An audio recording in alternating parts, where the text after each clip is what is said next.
बंदी छोड़ सतगुरु रामपाल जी परमेश्वर जी की जय हो। परम पिता परमात्मा सारी सृष्टि के रचनहार कुल मालिक असंख्य ब्रह्मांडों के स्वामी जगत गुरु तीनों लोकों में प्रवेश करके सबका धारण पोषण करने वाले राजाधीराज आत्माधार नाथों के नाथ देवों के देव महादेव सर्वेश्वर महेश्वर मृत्युंजय अजरो अमर आदि अनादि सनातनी प्रभु जगत पिता जगदीश्वर श्री श्री 1008 की उपाधि के वास्तविक अधिकारी अकाल मूरत सौद स्वरूपी राम वासुदेव सर्वगतम ब्रह्म परम पूज्य प्रथम पूज्य परम संत परम पुरुष परम धनी परम दयालु सत्य कबीर हक्का कबीर अल्लाहु कबीर अल्लाहु अकबर बाखबर अल्लाह ताला जगत के तारणहार जगत के मुक्तिदाता जगत के जगन्नाथ हारे के सहारे हिंदुओं के राम मुसलमानों के अल्लाह सिखों के वाहिगुरु ईसाइयों के मसीह दया के सागर दया निधि करुणा के सागर करुणा निधि स्वयंभू परिभू संकट मोचन कष्ट हरण मंगल करण दुख भंजन अविगत कबीर निर्विकार निर्विषम परमात्मा अलय अलेख सतगुरु आदि अनादि सतगुरु असली मर्यादा पुरुषोत्तम असली राम असली कृष्ण असली घनश्याम असली मुरारी राजाओं के राजा महाराजाओं के महाराजा शहंशाहों के शहंशाह सम्राटों के सम्राट भगवानों के भगवान अल्लाहों के अल्लाह प्रभुओं के प्रभु मसीहाओं के मसीह सच्चे वाहिगुरु बाबाओं के बाबा पीरों के पीर सेठों के सेठ जगत सेठ सावड़सा सेठ सर्वगुण संपन्न अनंत कोटि कलाओं के स्वामी अनंत कोटि ब्रह्मांडों के नायक योगियों में महायोगी ध्यानियों में महाध्यानी सिद्धों में परम सिद्ध ज्ञानियों में तत्व ज्ञानी ब्रह्म ज्ञानी महाज्ञानी परम ज्ञानी सर्वश्रेष्ठ ज्ञानी विज्ञानी युवा कबीर समर्थ कबीर असमवात अमित ओझा सच्चे रहनुमा करीम अल्लाह सुभान अल्लाह दुनिया के अंतिम पैगंबर 8 सितंबर 1951 से गांव धनाना जिला सोनीपत हरियाणा भारतवर्ष की पावन भूमि पे प्रकट रियल कल्कि भगवान श्री नारायण साकार हरि श्री बाबा साहेब नूर अनंत परमात्मा सच्चे दरवेश सच्चे बाखबर संत श्रोमणी सतगुरु रामपाल जी परमेश्वर जी के चरण कमल में साध संगति से जुड़े हुए देश विदेश से आप और हम सभी सत्सेवक भाई बहनों का अनंत कोटि दंडवत प्रणाम। सत्साई भाई और बहनों, बहुत बड़ी दया बहुत बड़ी मेहर पूज्य गुरुदेव भगवान की परमेश्वर रामपाल जी की, जिनके शुभ आशीर्वाद से विशेष आशीर्वाद से आप और हम सभी भाई बहन विशेषकर हिंदू समाज से जुड़े श्रद्धालुओं को अपने ही धर्म के विषय में अपने ही पंथ के विषय में अपने ही धर्म की पवित्र पुस्तकों के विषय में वो गूढ़ और अनसुनी सच्चाई अब सुनने और समझने को मिल रही है, जो सच्चाई हमें सदियों से हमारे ज्ञानहीन धर्म गुरु नहीं बता पाए नहीं समझा पाए। और इस अनसुनी आध्यात्मिक सच्चाई से दूर रहने के चलते हमारे पूर्वज मृत्यु उपरांत पशु योनि में चले गए, पक्षी योनि में चले गए, नरक में चले गए, वो भूत बने हुए फिर रहे हैं। और अब हमारे से हमारे धर्मगुरु हमारे उन्हीं भूत बने पूर्वजों के श्राद्ध वगैरह निकलवा रहे हैं, हमसे प्रेत पूजा करवा रहे हैं, भूत पूजा करवा रहे हैं, पितृ पूजा करवा रहे हैं। इस आध्यात्मिक ज्ञान की नासमझी के कारण हमारे धर्मगुरुओं ने हमारे पूर्वजों की दुर्गति करवा दी और हमारी भी दुर्गति करवाने की दिशा में हमें आगे बढ़ा रहे थे। भाइयों और बहनों, हम कोटि कोटि शुक्रिया अदा करते हैं सतगुरु रामपाल जी का, जिन्होंने समय पर आकर हमें संभाल लिया, हमें शास्त्र अनुकूल सत भक्ति ज्ञान देकर मार्ग देकर हमें उबार लिया और अब हमें भक्ति के सही मार्ग पर चलने के लिए प्रेरित कर रहे हैं। तो भाइयों और बहनों, ये पवित्र पुस्तक जिसके ऊपर वीडियो बनाने की श्रृंखला जारी है, इसी श्रृंखला में आज इस पवित्र पुस्तक हिंदू साहिबान नहीं समझे गीता वेद पुराण, इसका 11वें नंबर का वीडियो है। और प्रत्येक वीडियो में गुरुदेव भगवान के आशीर्वाद से हिंदू समाज से जुड़े श्रद्धालुओं को अध्यात्म के विषय में काफ़ी गहन जानकारियां प्राप्त हो रही हैं। और भाइयों और बहनों, जब तक हमें इस बात का पता नहीं चलेगा कि सृष्टि की रचना कैसे हुई है, आप और हम कौन हैं, क्यों पैदा हो रहे हैं, क्यों मर रहे हैं, इस जन्म से पहले हम कहाँ थे, किस योनि में थे, और यदि सत भक्ति शास्त्र अनुकूल सच्चे सतगुरु से लेकर नहीं की तो ये शरीर छूटने के बाद हम कहाँ जाएंगे, किस लोक में जाएंगे, किस योनि में जाएंगे, हमारे बच्चे कहाँ जाएंगे, हमारा परिवार कहाँ जाएगा। तो जब तक भाई और बहनों हमें इस गूढ़ सच्चाई का पता नहीं चलेगा, जिस गूढ़ सच्चाई को आत्मज्ञान कहते हैं, यानी जीव की अपने विषय में संपूर्ण जानकारी आत्मज्ञान के अंतर्गत आती है। तो जब तक हमें आत्मज्ञान नहीं होगा तब तक हम परमात्म ज्ञान को प्राप्त करने की दिशा में आगे नहीं बढ़ेंगे, हमारी रुचि नहीं बन पाएगी। और जब हमारे को परमात्म ज्ञान की दिशा में आगे बढ़ने की प्रेरणा मिलेगी तो फिर हमारे लिए ये जानना अति आवश्यक हो जाता है कि ये हमारे देवी देवता कौन हैं, ये ब्रह्मा विष्णु महेश कौन हैं, हम जीव श्रेणी में क्यों हैं, वो देव श्रेणी में क्यों हैं, परमात्मा कौन है, कैसा है, कहाँ रहता है, कैसे मिलेगा। इन शास्त्रों में परमात्मा की भक्ति से प्राप्त जिन सुखों का वर्णन है वो सुख भक्ति करते करते हमें क्यों नहीं प्राप्त हो रहे, किस विधि से वो सुख मिलेंगे। फिर भाइयों और बहनों हम इस परमात्म ज्ञान को प्राप्त करने की दिशा में सोचेंगे और सोचेंगे तो निसंदेह फिर हमें रास्ता भी मिलेगा, और रास्ता मिलेगा तो फिर हम निसंदेह आगे की ओर बढ़ने का भी प्रयास करेंगे। तो भाइयों और बहनों, सतगुरु रामपाल जी के कर कमल से लिखित यह पवित्र पुस्तक हिंदू साहिबान नहीं समझे गीता वेद पुराण हमें इसी निष्कर्ष पर लेकर जाएगी यदि हमने इस पुस्तक को अंत तक निष्पक्ष होकर धैर्य के साथ पूरा पढ़ा या पूरा सुना। तो आज जो 5वां अध्याय है इस पुस्तक का, इस 5वें अध्याय में सतगुरु रामपाल जी हमें बताएंगे कि श्री ब्रह्मा जी, श्री विष्णु जी, श्री शिव जी के माता पिता की जानकारी।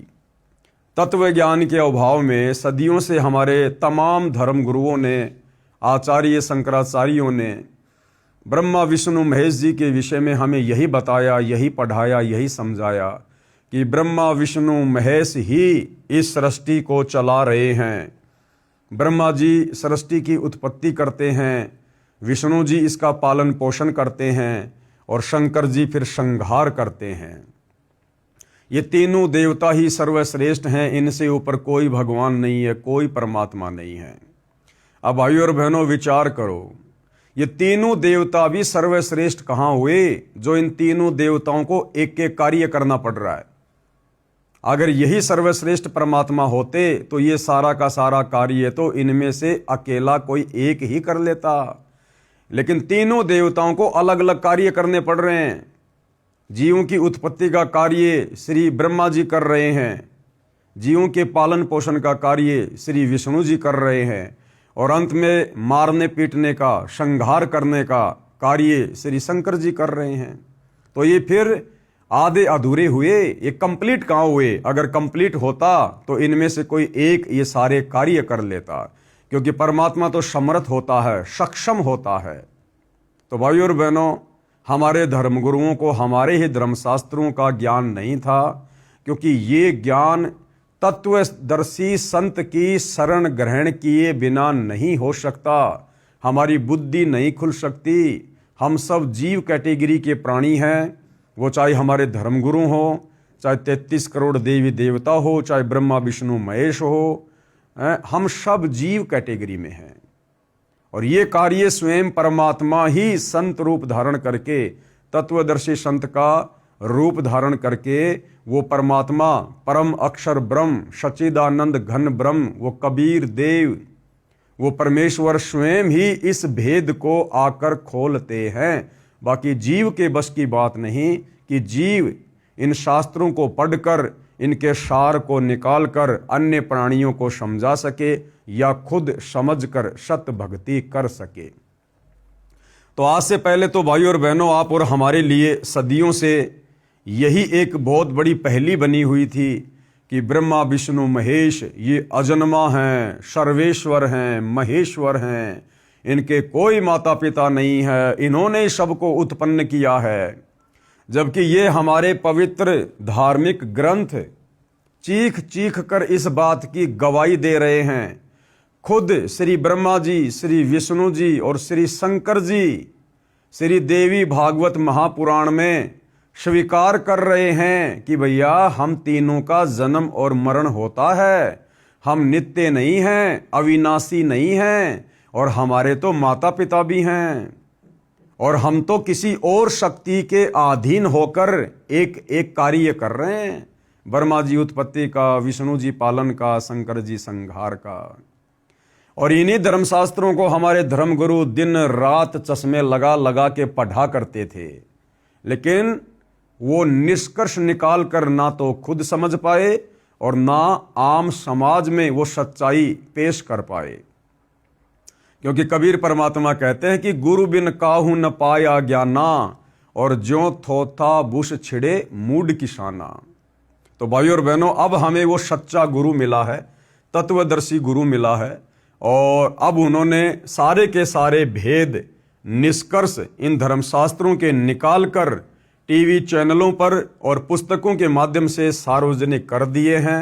अब यदि किसी ने अपनी आत्मा का कल्याण करवाना होगा तो इन धर्म ग्रंथों में लिखी सच्चाई को स्वीकार करेगा और सत भक्ति करके अपनी आत्मा का कल्याण करवाएगा। अन्यथा भाई इस काल के लोक में जन्म और मरण ये अटल नियम है, अटल सिद्धांत है। 84 लाख योनियां भोगो, 84 लाख योनियां भोगने के बाद परमात्मा का विधान है एक मनुष्य जन्म देता ही देता है। उस मनुष्य जन्म को फिर हम इसी प्रकार से बर्बाद कर जाएंगे, फिर 84 लाख योनियों में जाएंगे, फिर नरक भोगेंगे। ये चक्कर युगों युगों से चलता आ रहा है। और यदि आज हमने आंखें नहीं खोली, सतगुरु रामपाल जी की शरण ग्रहण करके शास्त्र अनुकूल सत भक्ति की शुरुआत नहीं की, तो ये जन्म मरण और लक 84 का चक्कर भाई और बहनों हमारा अंत काल तक चलेगा, नहीं मिटेगा। तो सतगुरु रामपाल जी हमें क्या जानकारी दे रहे हैं श्री ब्रह्मा विष्णु महेश जी के माता पिता के विषय में, इनकी जन्म और मृत्यु के विषय में। प्रश्न नंबर 28। अब हिंदू समाज के भाई बहन सतगुरु रामपाल जी से प्रश्न कर रहे हैं, काफी कुछ जानने और समझने के बाद, कोई ये प्रमाण दिखाओ कि श्री ब्रह्मा जी, श्री विष्णु जी तथा श्री शिव जी के माता पिता हैं। ऊपर इस पुस्तक के ऊपर 10 वीडियो बन चुके हैं और काफी कुछ जानकारी सतगुरु रामपाल जी ने हिंदू भाई बहनों को हिंदू धर्मशास्त्रों से दिखाई, तो उनकी आंखें खुलने लगी और अब उनकी जिज्ञासा आगे से आगे अध्यात्म को जानने की हो रही है। तो उसी जिज्ञासा के अंतर्गत उन्होंने सवाल किया सतगुरु रामपाल जी से। जब सतगुरु रामपाल जी ने कहा कि भैया आपके ब्रह्मा विष्णु महेश, इनके तो माता पिता हैं, इनके तो जन्म मृत्यु होती है, इनका खुद का मोक्ष नहीं है, ये खुद भी लक 84 योनियों में जाते हैं, नरक भोगते हैं। तो फिर हिंदू श्रद्धालुओं ने पूछा, जी इसका कोई प्रमाण दिखाओ कि श्री ब्रह्मा जी, श्री विष्णु जी तथा श्री शिव जी के माता पिता हैं। तो सतगुरु रामपाल जी प्रमाण दिखा रहे हैं। श्री देवी महापुराण, ये गीता प्रेस गोरखपुर से प्रकाशित है। इसके 3रे स्कंद के अध्याय 4 और 5 में श्री विष्णु जी ने अपनी माता दुर्गा की स्तुति करते हुए कहा है कि हे मात, यानी भगवान विष्णु जिसको हम पूर्ण परमात्मा मान रहे थे, अजन्मा मान रहे थे, और इस श्री देवी महापुराण में श्री विष्णु जी खुद देवी दुर्गा को माता कहकर संबोधित कर रहे हैं। और क्या कह रहे हैं? हे मात, आप शुद्ध स्वरूपा हो, सारा संसार आपसे ही उद्भाषित हो रहा है। यानी विष्णु जी कह रहे हैं कि हे माता दुर्गा, ये सारा संसार आपसे ही चलायमान है, हम आपकी कृपा से विद्यमान हैं। विष्णु जी कह रहे हैं कि मैं, ब्रह्मा और शंकर, हम तीनों तो आपकी दया से विद्यमान हैं। मैं कौन? विष्णु जी। मैं ब्रह्मा और शंकर तो जन्मते मरते हैं। अभी भाई और बहनों आपको मौखिक दिखाया जा रहा है, आगे आपको इसी देवी महापुराण से दिखाया जाएगा। खुद श्री विष्णु जी स्वीकार कर रहे हैं कि मैं ब्रह्मा और शंकर तो जन्मते और मरते हैं, हमारा तो जन्म और मृत्यु होता है, हम अविनाशी नहीं हैं। हमारा तो आविर्भाव यानी जन्म तथा तिरोभाव यानी मृत्यु हुआ करता है। विष्णु जी कह रहे हैं कि हे माते, हमारा तो जन्म और मृत्यु होता है, हम अविनाशी नहीं हैं। अविनाशी यानी जिसकी कभी मृत्यु ना हो। तो विष्णु जी कह रहे हैं कि हम तीनों देवता अविनाशी नहीं हैं, हम तो नाशवान हैं, हम जन्मते हैं और मरते हैं। तुम ही जगत जननी और सनातनी देवी हो और प्रकृति देवी हो। और विष्णु जी अपनी माता दुर्गा जी को क्या कह रहे हैं कि तुम ही जगत की जननी यानी सारे संसार को जन्म देने वाली, और सनातनी देवी, सनातनी यानी सबसे पहले वाली, तुम ही सनातनी देवी हो और प्रकृति देवी हो। प्रकृति भी दुर्गा जी को कहा जाता है। अब श्री विष्णु जी को केवल इतना ही ज्ञान है, अपने विषय में इन्होंने सच्चाई बता दी, परंतु अब श्री विष्णु जी देवी दुर्गा से ऊपर नहीं जानते कि कोई और भी भगवान है, कोई और भी परमात्मा है। जबकि भाई और बहनों, आपको कल 10वें नंबर के वीडियो में इसी पवित्र पुस्तक से हिंदू धर्मशास्त्रों का हवाला देते हुए आप जियों को साबित कर दिया गया कि देवी दुर्गा भी राजा हिमालय को ज्ञान देते समय इसी देवी महापुराण में साफ साफ कह रही है अपने भगत हिमालय को कि और सब बातें छोड़ दे, यानी मेरी दुर्गा की पूजा भक्ति भी छोड़ दे और उस ब्रह्म की साधना कर जिसका ओम मंत्र है, तेरा कल्याण हो। यानी विष्णु जी तो देवी दुर्गा से ऊपर किसी को नहीं जानते और देवी दुर्गा अपने से ऊपर उस ब्रह्म की भक्ति करने के लिए कह रही है। और वो ब्रह्म यानी वो काल जो गीता का ज्ञान देता है, वो गीता जी में अध्याय 18 श्लोक नंबर 62 में अर्जुन को अपने से अन्य किसी और परम अक्षर ब्रह्म अविनाशी परमात्मा की भक्ति करने के लिए कह रहा है। तो भाई और बहनों, हमारे धर्म गुरुओं का अध्यात्म ज्ञान तो घुटनों में था, घुटनों में। और श्री ब्रह्मा विष्णु महेश को भी आध्यात्मिक ज्ञान नहीं था कंप्लीट। अगर श्री विष्णु जी को वेदों का ज्ञान होता, कंप्लीट आध्यात्मिक ज्ञान होता, तो देवी दुर्गा को सनातनी देवी कहकर संबोधित नहीं करता। तो क्या कह रहे हैं कि तुम ही जगत जननी हो और सनातनी देवी हो और प्रकृति देवी हो। अब शंकर भगवान क्या कह रहे हैं भाई और बहनों, अब शंकर जी के भी आध्यात्मिक ज्ञान का निष्कर्ष आप जियों के सामने है कि शंकर जी को कितना ज्ञान है। भगवान शंकर बोले, हे माता, यानी शंकर जी भी दुर्गा जी को अपनी मां कहकर संबोधित कर रहे हैं। अब देख लो भाई और बहनों, हमारे धर्मगुरु कहा करते थे कि देवी दुर्गा का कोई पति नहीं है। अरे पति नहीं है तो देवी दुर्गा ने फिर ब्रह्मा विष्णु महेश ये तीनों पुत्र कहां से उत्पन्न कर दिए। और देवी दुर्गा अगर शादीशुदा नहीं है तो फिर मांग में सिंदूर क्यों भरती है, माथे पर टिक्की क्यों लगाती है, 16 श्रृंगार क्यों करती है। अगर उसका पति नहीं है तो फिर हम उसको माता क्यों कहते हैं, बहन क्यों नहीं कहते। तो भाइयों और बहनों, अध्यात्म की कमी के कारण अब भगवान शंकर बोले, हे माता, विष्णु के बाद उत्पन्न होने वाला ब्रह्मा जब आपका पुत्र है तो क्या मैं तमोगुणी लीला करने वाला शंकर तुम्हारी संतान नहीं हुआ, अर्थात मुझे भी उत्पन्न करने वाली तुम ही हो। अब शंकर जी ने भी बिल्कुल निष्कर्ष दे दिया। भाई विष्णु जी ने तो पहले कह दिया कि तुम जगत जननी हो, सनातनी देवी हो, हम तो जन्मते और मरते हैं, हे माता। उसके बाद शंकर जी भी कह रहे हैं कि हे माता, जब ब्रह्मा और विष्णु भी तुम्हारी संतान है, तुम्ही से उत्पन्न हुए हैं, तो क्या मैं तमोगुणी लीला करने वाला शंकर क्या तुम्हारी संतान नहीं हुआ, अर्थात मैं भी तुम्ही से उत्पन्न हूं। शंकर जी ने भी फाइनल कर दिया कि मेरी भी माता यही दुर्गा है, मुझ शंकर का जन्म भी दुर्गा देवी से हुआ है। एक बार ध्यान से पढ़िए। भगवान शंकर बोले, हे माता, विष्णु के बाद उत्पन्न होने वाला ब्रह्मा जब आपका पुत्र है तो क्या मैं तमोगुणी लीला करने वाला शंकर तुम्हारी संतान नहीं हुआ, अर्थात मुझे भी उत्पन्न करने वाली तुम ही हो। इस देवी महापुराण के उल्लेख से सिद्ध हुआ कि श्री ब्रह्मा जी, श्री विष्णु जी तथा श्री शंकर जी को जन्म देने वाली माता श्री दुर्गा देवी अर्थात अष्टंगी देवी यानी 8 भुजा वाली देवी है और तीनों नाशवान हैं। और ये तीनों ब्रह्मा विष्णु महेश तो नाशवान हैं, क्योंकि जिसका जन्म होता है उसकी मृत्यु भी होती है, वो अविनाशी नहीं हो सकता। अब भाइयों और बहनों, आपको ये प्रमाण दिया जाएगा, हिंदू धर्मशास्त्रों से प्रमाण दिया जाएगा। पेश है श्रीमद् देवी भागवत यानी देवी पुराण, इसके 3रे स्कंद के अध्याय 4 और 5 से संबंधित प्रकरण की फोटोकॉपी।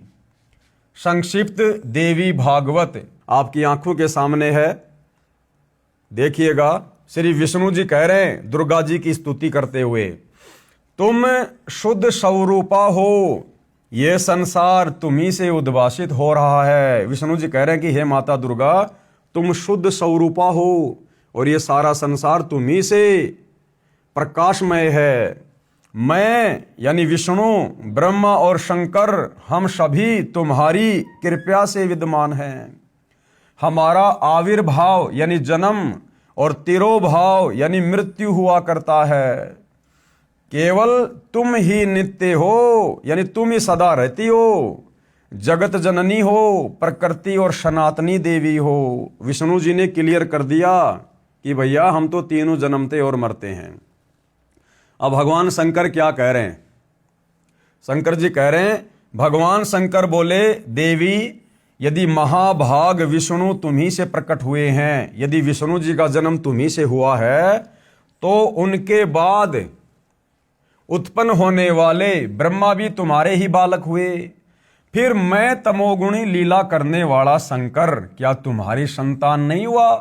अर्थात मुझे भी उत्पन्न करने वाली तुम ही हो। शिवे यानी दुर्गा, संपूर्ण संसार की सृष्टि करने में तुम बड़ी चतुर हो। अपनी इच्छा के अनुसार क्रीड़ा करती और शांत भी हो जाती हो। इस संसार की सृष्टि, स्थिति और संहार में तुम्हारे गुण सदा समृत हैं। यानी ब्रह्मा जी को जो रजोगुण मिला हुआ है, जिससे ब्रह्मा जी संसार की सृष्टि करते हैं, कह रहे हैं कि हे दुर्गा देवी, ये आपसे ही मिला हुआ है। और स्थिति यानी विष्णु जी को जो शतोगुण मिला हुआ है, जिसके कारण वो पालन पोषण करते, स्थिति को बना के रखते हैं, तो कह रहे हैं वो स्थिति यानी वो शतोगुण भी आप देवी दुर्गा से ही मिला हुआ है। और संहार में यानी श्री शंकर जी जो कि तमोगुण है, जो संहार करते हैं, तो कहते हैं शंकर जी को संहार करने की क्षमता भी तुम्ही से मिली हुई है। उन्हीं तीनों गुणों से उत्पन्न रजगुण ब्रह्मा, सतगुण विष्णु, तमोगुण शिव जी। 3 गुण कौन से? रजगुण, सतगुण, तमगुण। उन्हीं तीनों गुणों से उत्पन्न हम ब्रह्मा, विष्णु एवं शंकर नियम अनुसार कार्य में तत्पर रहते हैं। नियम अनुसार, नियम अनुसार का मतलब है अपनी इच्छा से हम कुछ नहीं करते। आपने हमें जो ड्यूटी दे रखी है, जो कार्य दे रखा है, एक एक ये गुण देकर ब्रह्मा जी को रजोगुण युक्त बनाकर, मुझे शतोगुण बनाकर और शंकर जी को तमोगुण बनाकर आपने जो ये ड्यूटी दे रखी है, स्थिति की, उत्पत्ति की और संहार की, कह रहे हम तीनों देवता आपके अधीन होकर नियम अनुसार यानी जो आपकी आज्ञा होती है, हम तो कार्य में तत्पर रहते हैं। तो भाइयों और बहनों, इस छोटे से प्रकरण ने ये स्पष्ट कर दिया कि ब्रह्मा विष्णु महेश की जन्म और मृत्यु होती है, ये अविनाशी नहीं है। दूसरा मैटर, ये देवी दुर्गा, ये देवी दुर्गा इन तीनों की माता है। नंबर 3, ये तीनों देवता एक एक गुण युक्त हैं। रजगुण ब्रह्मा, सतगुण विष्णु और तमोगुण शिव जी। इतने सारे कंसेप्ट इस छोटे से प्रकरण ने क्लियर कर दिए हैं। जो भाई ये सवाल कर रहे थे कि भाई दिखाओ हमें कोई प्रमाण कि ब्रह्मा विष्णु महेश की माता कौन है, तो भाई हिंदू धर्मशास्त्र में जिसकी कथा हमारे धर्मगुरु आए दिन करते रहते हैं, श्री देवी महापुराण, इसी में साफ साफ आपको लिखा हुआ दिखा दिया है। मन में कोई शंका हो तो बाजार से गीता प्रेस गोरखपुर से प्रकाशित जिस श्री देवी महापुराण का आपको हवाला दिया गया है, आप जी लाकर देख सकते हैं। अब ये सारी बातें जानने के बाद में, अपनी आंखों से देखने के बाद में, अब हिंदू धर्म के जो श्रद्धालु हैं, अब अध्यात्म को जानने की ओर जिज्ञासा उनकी बढ़ रही है। तो अगला सवाल वो सतगुरु रामपाल जी से क्या कर रहे हैं कि श्री ब्रह्मा जी, श्री विष्णु जी तथा श्री शिव जी का पिता कौन है? कि महाराज जी आपने माता जी तो क्लियर कर दिया कि तीनों देवताओं की माता तो देवी दुर्गा है और ये तो जन्मते और मरते हैं, ये पूर्ण परमात्मा नहीं है। और जो जन्मता और मरता है वो फिर हम भक्तों का जन्म मरण का रोग कैसे समाप्त कर देगा? अर्थात हमारी मुक्ति ब्रह्मा विष्णु महेश से नहीं हो सकती जब इनकी खुद की मुक्ति नहीं है। फिर वो श्रद्धालु कह रहे हैं कि श्री ब्रह्मा जी, श्री विष्णु जी तथा श्री शिव जी का पिता कौन है? कि माता को तो पता चल गया कि दुर्गा है, अब दुर्गा का पति कौन है? ब्रह्मा विष्णु महेश का पिता कौन है महाराज जी, वो भी हमें बताओ। तो क्या बताया?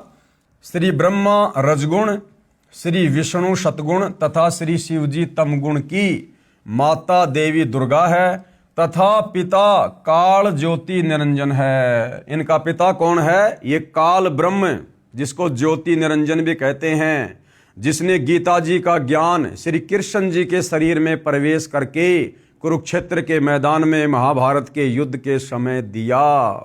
ये ब्रह्म जो गुप्त रहता है, इसने प्रतिज्ञा कर रखी है कि मैं अपने ओरिजिनल काल रूप में किसी के भी समक्ष प्रकट नहीं होऊंगा, मैं अपने ओरिजिनल काल रूप में किसी को भी दर्शन नहीं दूंगा, क्योंकि इसको 1,00,000 मानव शरीरधारी प्राणियों के सूक्ष्म शरीर से निकली वासना रोजाना खाने का श्राप लगा हुआ है, जिस कारण इसकी मजबूरी है ये अपने ओरिजिनल रूप में किसी को दर्शन नहीं देता, क्योंकि इसका ओरिजिनल काल रूप बहुत भयंकर और विकराल है।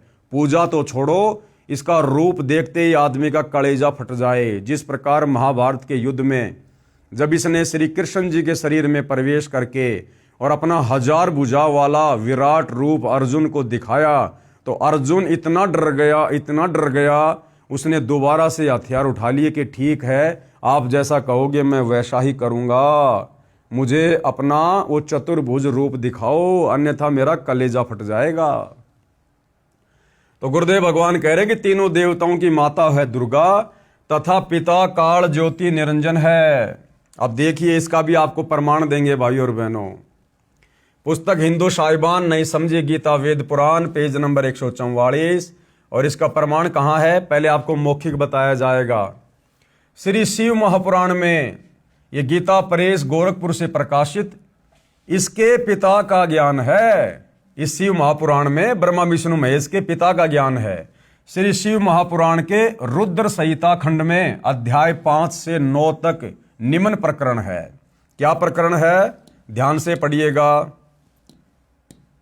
अपने पुत्र नारद जी के प्रश्न का उत्तर देते हुए श्री ब्रह्मा जी ने कहा कि हे पुत्र, आपने सृष्टि के उत्पत्तिकर्ता के विषय में जो प्रश्न किया है उसका उत्तर सुन। अब हम तो श्री ब्रह्मा जी को ही सृष्टि का उत्पत्तिकर्ता मान रहे हैं सदियों से। हमारे धर्म गुरु भी हमारे को इसी प्रकार से बताते हुए आ रहे थे कि श्री ब्रह्मा जी ही सृष्टि के उत्पत्तिकर्ता हैं। यहाँ तो नारद जी जो ब्रह्मा जी के पुत्र हैं, नारद जी अपने पिता ब्रह्मा जी से पूछ रहे हैं कि सृष्टि का उत्पत्तिकर्ता कौन है, मुझे उसकी जानकारी बताएं। तो ब्रह्मा जी तो सृष्टि के उत्पत्तिकर्ता की जानकारी बता रहा है, ना कि ब्रह्मा जी सृष्टि के उत्पत्तिकर्ता हैं। अपने पुत्र नारद जी के प्रश्न का उत्तर देते हुए श्री ब्रह्मा जी ने कहा कि हे पुत्र, आपने सृष्टि के उत्पत्तिकर्ता के विषय में जो प्रश्न किया है उसका उत्तर सुनो। अब क्या कह रहे हैं श्री ब्रह्मा जी, सृष्टि का उत्पत्तिकर्ता कौन है? प्रारंभ में, यानी सबसे पहले शुरुआत में केवल एक सद ब्रह्म ही शेष था। ये ब्रह्मा जी सद ब्रह्म किसको कह रहे हैं? इस काल को कह रहे हैं, काल ब्रह्म को कह रहे हैं। प्रारंभ में केवल एक सद ब्रह्म ही शेष था, सब स्थानों पर प्रलय था। उस निराकार परमात्मा ने, यानी वो काल जो अपने ब्रह्मलोक में रहता है किसी को दर्शन नहीं देता, और दर्शन ना होने के कारण हमारे साधु संत महात्माओं ने उसको निराकार की संज्ञा दे दी, जबकि वो आकार में है, साकार है, मनुष्य जैसा उसका रूप है, लेकिन वो किसी को दर्शन नहीं देता। इसलिए ऋषि मुनियों ने, तपस्वियों ने समाधि लगा लगा के, तप कर करके खूब कोशिश की, लेकिन उसके दर्शन नहीं हुए। उसके प्रकाश के दर्शन हुए, उसकी ज्योति के दर्शन हुए, जिस कारण से साधु संत महात्माओं ने मान लिया कि वो परमात्मा निराकार है, निराकार है, जबकि वो साकार है। तो उसी आधार से, क्योंकि ब्रह्मा जी ने भी काफी लंबे समय तक समाधि लगाई थी उसकी खोज के लिए, उसके दर्शन के लिए, लेकिन ब्रह्मा जी को उस काल ब्रह्म ने दर्शन नहीं दिए। अंत में ब्रह्मा जी ने यही निष्कर्ष निकाल लिया कि वो निराकार है, वो दिखाई नहीं देता। तो ब्रह्मा जी कह रहे कि उस निराकार परमात्मा ने अपना स्वरूप शिव जैसा बनाया। शिव कौन? ये शिव शंकर, ब्रह्मा जी का सबसे छोटा भाई, क्योंकि ये 3 भाई हैं, ब्रह्मा विष्णु महेश। अब भाइयों और बहनों, आपने पहले पढ़ा ये काल क्या करता है, ये अपने तीनों पुत्रों ब्रह्मा विष्णु महेश का रूप बनाकर उनके भक्तों को दर्शन देता है। तो ब्रह्मा जी या क्या कह रहे हैं कि उस निराकार परमात्मा ने शिव का आकार बनाया, शिव का रूप बनाया। अब विचार करो भाइयों और बहनों, एक तरफ तो ब्रह्मा जी कह रहे हैं कि भाई वो निराकार परमात्मा है, निराकार यानी जिसका कोई रूप है ही नहीं। उस निराकार परमात्मा ने अपना स्वरूप शिव जैसा बनाया। अब वो निराकार कैसे रह गया जब उसने शिव के जैसा, शंकर जी के जैसा अपना रूप बना लिया? तो वो निराकार कैसे हुआ भाई? तो ये इनकी आध्यात्मिक अज्ञानता है ब्रह्मा विष्णु महेश जी की। उस निराकार परमात्मा ने यानी काल ने अपना स्वरूप शिव जैसा बनाया, क्योंकि वो अपने ओरिजिनल रूप में तो आ नहीं सकता। उसने प्रतिज्ञा कर रखी है, सौगंध खा रखी है कि ये मेरा अटल नियम है, मैं किसी को भी अपने ओरिजिनल काल रूप में दर्शन नहीं दूंगा। तो उसकी मजबूरी हो जाती है अपने तीनों बेटों के रूप बनाकर लोगों को दर्शन देने की। तो उस काल ने अपना शिव जैसा रूप बनाया, उसको सदाशिव कहा जाता है। उसने अपने शरीर से एक स्त्री निकाली, कौन? दुर्गा। अब ब्रह्मा जी क्या कह रहे हैं? अब भाइयों और बहनों, ये श्री ब्रह्मा जी का आधा अधूरा ज्ञान है। कह रहा कि उस निराकार सदाशिव ने, उस निराकार परमात्मा ने जिसने शिव रूप बनाया, जिसको सदाशिव भी कहते हैं यानी काल, उसने अपने शरीर से एक स्त्री निकाली। वो स्त्री कौन? दुर्गा, जो आगे चलकर उसकी पत्नी कहलाई। अब बताओ भाइयों और बहनों, अब मेरे शरीर से यदि कोई बेटा या बेटी उत्पन्न होगी तो वो क्या कहलाएगी मेरी? या तो बेटा या बेटी। किसी स्त्री के शरीर से कोई बच्चा उत्पन्न होगा या किसी पुरुष के सहयोग से कोई बच्चा उत्पन्न होगा तो वो क्या कहलाएगा? उसकी संतान कहलाएगा। लेकिन यहां पर इस काल ने, ब्रह्मा जी कह रहे हैं कि अपने शरीर से एक स्त्री निकाली, उत्पन्न की। और देखना फिर, उसने अपने शरीर से एक स्त्री निकाली, वह स्त्री दुर्गा, जगदम्बिका, प्रकृति देवी तथा त्रिदेव। त्रिदेव कौन? ब्रह्मा विष्णु तथा शिव की जननी कहलाई। इन तीनों देवताओं को जन्म देने वाली माता कहलाई, जिसकी 8 भुजाएं हैं। इसी को शिवा भी कहा है। यानी शिव जैसा रूप यहां किसने बनाया? काल ने। और काल ने अपने शरीर से जिस स्त्री को बाहर निकाला उसको उसने क्या बनाया? शिवा यानी दुर्गा, यानी अपनी पत्नी। अब भाइयों और बहनों, वास्तव में ये माजरा क्या है? क्योंकि ब्रह्मा जी को तो कंप्लीट आध्यात्मिक ज्ञान था नहीं बेचारे को। इसने तो अटपट करके कुछ वेदों को पढ़ा, कुछ परमात्मा से हल्की फुल्की सृष्टि रचना को समझा, और इसने अपना आधा अधूरा ज्ञान यहां पेश कर दिया। असल में जब आप सृष्टि रचना पढ़ेंगे, सतगुरु रामपाल जी के कर कमल से लिखी हुई, हमारे धर्मशास्त्रों से प्रमाणित, तब आपको पता चलेगा भाइयों और बहनों कि ये काल, ये दुर्गा और हम सभी आत्माएं जो 21 ब्रह्मांड में यहाँ हैं, जन्म रहे, मर रहे हैं, गधे कुत्ते बन रहे हैं, हम सभी सतलोक में रहा करते थे परमपिता परमात्मा के पास, कबीर देव भगवान के पास में। वहां पर इस काल ने भाइयों और बहनों मनमुखी आचरण करना शुरू कर दिया। इसने तप करना शुरू कर दिया, और इसके तप के बदले परमात्मा ने इसको 21 ब्रह्मांड दे दिए, अलग से राज्य दे दिया। और हम जितनी भी आत्माएं थी वहां, जो वर्तमान में इस काल के इस गंदे लोक में गधे कुत्ते सूअर बन के घूम रहे हैं, इंसान बन के घूम रहे हैं, देवी देवता बन के घूम रहे हैं, हम सब इस काल के ऊपर आसक्त हो गए। जब ये तप कर रहा था तो हम इसको देखने के लिए जाया करते थे और इसकी महिमा किया करते थे कि वाह जी वाह, इतने लंबे समय से एक पैर पे खड़ा होकर तप कर रहा, क्या बात है। हम इसके ऊपर आसक्त हो गए। अब हमारे कबीर भगवान ने देखा कि अब ये आत्माएं मेरे किसी काम की नहीं है, ये मुझ एकमात्र सर्वश्रेष्ठ भगवान को छोड़कर, यानी मेरे से आस्था हटाकर और इस दो कोडी के जीव में, इस काल में, अपने जैसे इस प्राणी में ये अपनी आसक्ता लगा बैठे हैं। तो कहते हैं गुरु को तजे भजे जो आना, ता पशुओं को फोकट ज्ञाना।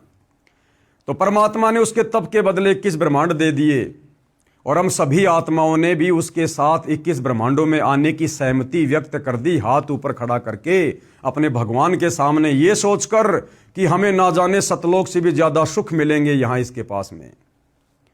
और सबसे पहले भाई और बहनों, जिस आत्मा ने परमात्मा के पूछने पर कि कौन कौन इस काल के साथ जाना चाहता है, सबसे पहले जिस एक आत्मा ने हाथ खड़ा किया था, उस आत्मा को परमात्मा ने एक स्त्री का रूप बनाया जिसको दुर्गा कहते, अष्टंगी कहते हैं। और उस दुर्गा को परमात्मा ने इस काल के पास में छोड़ दिया था, वही सतलोक में। और हम जितनी भी आत्माएं थी जिन्होंने यश किया था, हमारा सूक्ष्म रूप बनाकर सूक्ष्म रूप में दुर्गा के अंदर जो है वो प्रविष्ट कर दिया था। अब इस काल ब्रह्म ने दुर्गा के युवा रूप को देखकर, लड़की रूप को देखकर इसके मन में दोष उत्पन्न हो गया और इसने दुर्गा के साथ में बलात्कार करने का प्रयास किया, बदतमीजी करने का प्रयास किया। तो दुर्गा ने इसको बहुत समझाया कि भाई देख, हम दोनों एक ही पिता की संतान हैं। इस परम अक्षर ब्रह्म सत्य पुरुष कबीर देव ने आपको भी अपने वचन से उत्पन्न किया, मुझे भी अपने वचन से उत्पन्न किया। हम दोनों आपस में भाई बहन हैं और भाई बहनों का ऐसा ये गंदा कर्म ये अच्छा नहीं है, हम पाप के भागी बनेंगे। लेकिन काल के ऊपर तो वासनाओं का भूत सवार था, क्योंकि जानबूझ के उसने गलती मोल ले ली। तो दुर्गा ने बहुत समझाया लेकिन वो नहीं माना और जबरदस्ती दुर्गा के साथ करने लगा। और जैसे उसने दुर्गा को चूमने के लिए, उसका चुंबन लेने के लिए अपना मुंह खोला, तो दुर्गा ने सूक्ष्म रूप बनाया, सूक्ष्म रूप बनाकर काल के मुख के माध्यम से उसके पेट में जा बैठी और वहां जाकर परमपिता परमात्मा कबीर साहिब से अर्ज की, अरदास की कि हे परमेश्वर मेरी रक्षा करो, मेरी रक्षा करो। तो परमात्मा को तो पता था कि भैया तुम्हें अच्छा खासा खाना पीना घूमना मिल रहा था, क्यों तुम इसके ऊपर आसक्त हुए, अब भुगतो। लेकिन परमात्मा दयालु है, अपने पुत्र जोगजीत का रूप बनाकर, क्योंकि सतलोक में परमात्मा के 16 पुत्र और हैं इस काल के अलावा, अपने एक पुत्र जोगजीत का रूप बनाकर परमात्मा जी वहां आए और काल के पेट से इस दुर्गा को बाहर निकाला और परमात्मा जी का आदेश बता दिया कि ऐसा गंदा कर्म करने की सोचने वाला भी इस सतलोक में नहीं रह सकता। और उनको श्राप दे दिया कि आज से तेरा नाम काल होगा, तो प्रतिदिन 1 लाख मानव शरीरधारी स्त्री या पुरुषों का आहार करेगा और निकल जाओ यहां से। और सतलोक से 21 ब्रह्मांड सहित इस दुर्गा को, दुर्गा के अंदर हम सभी आत्माओं को और इस काल को सतलोक से 16 शंख कोश की दूरी पर 21 ब्रह्मांडों समेत वहां से निकाल दिया। और ये वचन बोलते ही वो 21 ब्रह्मांड विमान की तरह चल पड़े और 16 शंख कोश की दूरी पर आकर स्थिर हो गए जहां हम लोग रह रहे हैं। उसके बाद भाई और बहनों, इस काल ने फिर अपनी मनमानी की कि अब मेरा कौन क्या बिगाड़ेगा, मुझे सतलोक से तो धक्के मार के निकाल ही दिया परमात्मा ने, अब मेरा कौन क्या बिगाड़ेगा। फिर इसने दुर्गा के साथ में शारीरिक संबंध बनाए और शारीरिक संबंध बनाकर फिर ये 3 पुत्र ब्रह्मा विष्णु महेश इसने उत्पन्न किए। और इनको उत्पन्न करके फिर इस काल ने प्रतिज्ञा की कि मैं आज के बाद किसी के सामने प्रकट नहीं होऊंगा, अपने ओरिजिनल काल रूप में किसी को दर्शन नहीं दूंगा। और इन तीनों बेटों के माध्यम से दुर्गा के द्वारा हम सब की यहां पर इसने दुर्गति करवा रखी है। ब्रह्मा के माध्यम से उत्पत्ति करवाता है, विष्णु के माध्यम से पालन पोषण करवाता है और शंकर जी के माध्यम से हमारा संहार करवाता है। इस प्रकार ये काल प्रतिदिन 1 लाख मानव शरीरधारी स्त्री पुरुषों का आहार करता है। हम मरने के बाद कहाँ जाते हैं? सबसे पहले सूक्ष्म शरीर में ये आत्मा वहीं जाती है और सूक्ष्म शरीर से फिर ये जमा वासना को निकाल के खाता है, जो इसका भोजन है। तो सृष्टि रचना के माध्यम से हमें पता चलेगा। तो इस प्रकार से श्री ब्रह्मा जी नारद को कुछ तो सृष्टि रचना सुनकर आधी अधूरी और कुछ वेदों को पढ़कर कह रहा है कि उस सदाशिव ने अपने शरीर से एक स्त्री को निकाला जिसको शिवा कहा जाता है। तो वो कबीर परमात्मा ने अपने पुत्र जोगजीत का रूप बनाकर काल के पेट से दुर्गा को बाहर निकाला था। ये दोनों फिर आपस में पति पत्नी कहलाए इस लोक में आने के बाद। अब ध्यान से पढ़िए, अब समझ में आएगा। प्रारंभ में केवल एक सद्ब्रह्म ही शेष था, सब स्थानों पर प्रलय था। उस निराकार परमात्मा ने, काल के विषय में कह रहा है, अपना स्वरूप शिव जैसा बनाया, क्योंकि खुद तो अपने रूप में आता नहीं, उसको सदाशिव कहा जाता है। उसने अपने शरीर से एक स्त्री निकाली, वह स्त्री दुर्गा, जगदम्बिका, प्रकृति देवी तथा त्रिदेव ब्रह्मा विष्णु तथा शिव की जननी कहलाई, जिसकी 8 भुजाएं हैं। इसी को शिवा भी कहा है, यानी दुर्गा को ही शिवा कहा जाता है। श्री विष्णु जी की उत्पत्ति, अब श्री ब्रह्मा जी बता रहे हैं अपने बेटे नारद को कि विष्णु जी की उत्पत्ति कैसे हुई। सदाशिव और शिवा, यानी सदाशिव यानी वो काल और शिवा यानी दुर्गा ने पति पत्नी रूप में रहकर एक पुत्र की उत्पत्ति की, उसका नाम विष्णु रखा। तो विष्णु जी के पिता कौन हुए?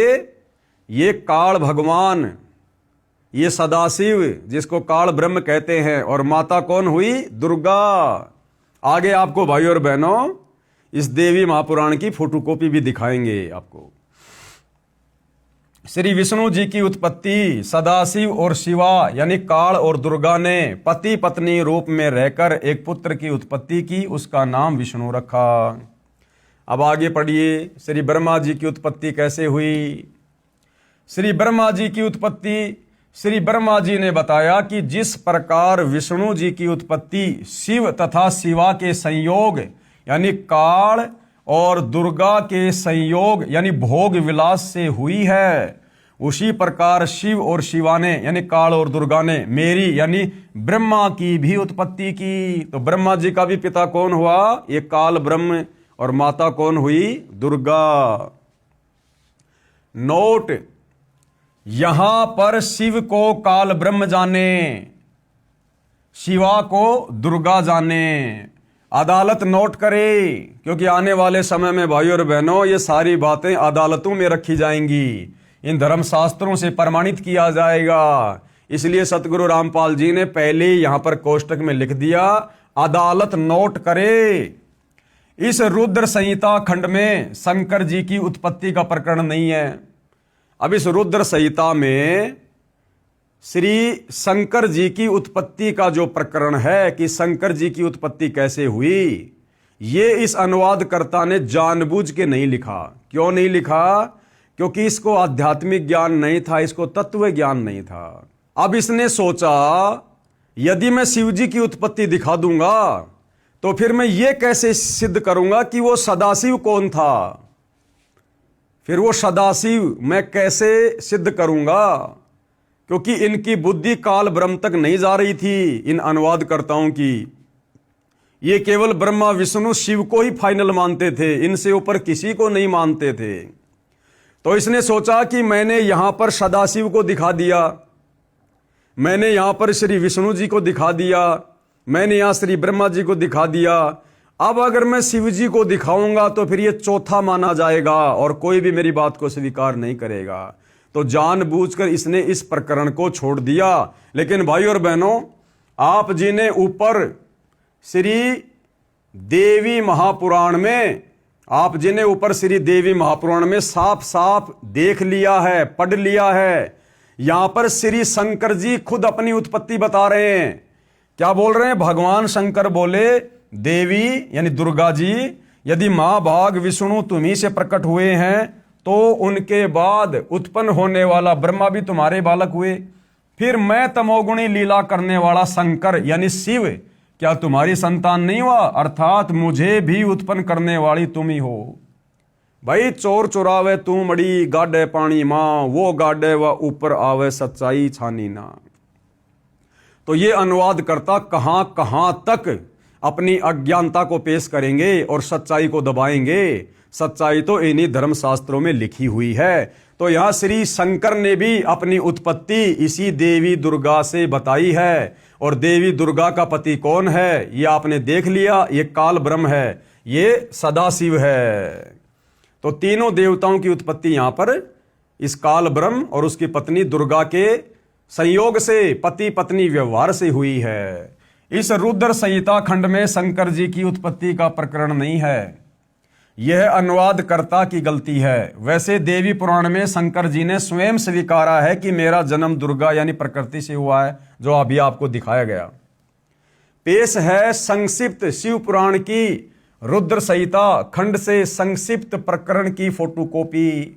अभी तो आपको केवल मौखिक दिखाया गया है, अब आपको इसी पवित्र ग्रंथ से दिखाया जाएगा कि इन तीनों देवताओं की माता है दुर्गा और इनके पिता का नाम है काल ब्रह्म। तो ये संक्षिप्त शिव पुराण अपने पुत्र नारद की ये बात सुनकर लोक पितामह ब्रह्मा वहां इस प्रकार बोले, यानी नारद जी ने क्या सवाल किया था कि मुझे सृष्टि की रचना के विषय में बताओ, संसार की उत्पत्ति के विषय में बताओ। तो यहां पर ब्रह्मा जी क्या बता रहे हैं? ब्रह्मा जी ने कहा ब्रह्मन देव शिरोमणे, तुम सदा समस्त जगत के उपकार में ही लगे रहते हो। तुमने लोगों के हित की कामना से ये बहुत उत्तम बात पूछी है, जिसके सुनने से संपूर्ण लोगों के समस्त पापों का क्षय हो जाता है। उस अनामे शिव तत्व का मैं तुमसे वर्णन करता हूं। शिव तत्व का स्वरूप बड़ा ही उत्कृष्ट और अद्भुत है। जिस समय समस्त चराचर जगत नष्ट हो गया था, सर्वत्र केवल अंधकार ही अंधकार था, न सूर्य दिखाई देते थे न चंद्रमा, अनन्य ग्रहों और नक्षत्रों का भी पता नहीं था, न दिन होता था न रात, अग्नि पृथ्वी वायु और जल भी सत्ता नहीं थी। प्रधान तत्व अव्याकृत प्रकृति से रहित सोना आकाश मात्र शेष था। दूसरे किसी तेज की उपलब्धि नहीं थी। यानी जब तक इस काल और दुर्गा को परमात्मा ने सतलोक से नहीं निकाला था, 21 ब्रह्मांड नहीं दिए थे, उस समय का वर्णन यहां पर ब्रह्मा जी कर रहे हैं कि उस समय कुछ भी नहीं था, ना ये सूर्य था, ना चंद्रमा था, ना जल था, कुछ भी नहीं था। अदृष्ट आदि का भी अस्तित्व नहीं था, यानी इस काल का भी अस्तित्व नहीं था। शब्द और स्पर्श भी साथ छोड़ चुके थे, गंध और रूप की अभिव्यक्ति नहीं होती थी, रस का भी अभाव हो गया था, दिशाओं का भी भान नहीं होता था। इस प्रकार सब और निरंतर सूची भेद घोर अंधकार फैला हुआ था। उस समय तत्सद ब्रह्म, यानी वो सदाशिव काल तत्सद ब्रह्म, इस श्रुति में जो सत्य सुना जाता है एकमात्र वही शेष था।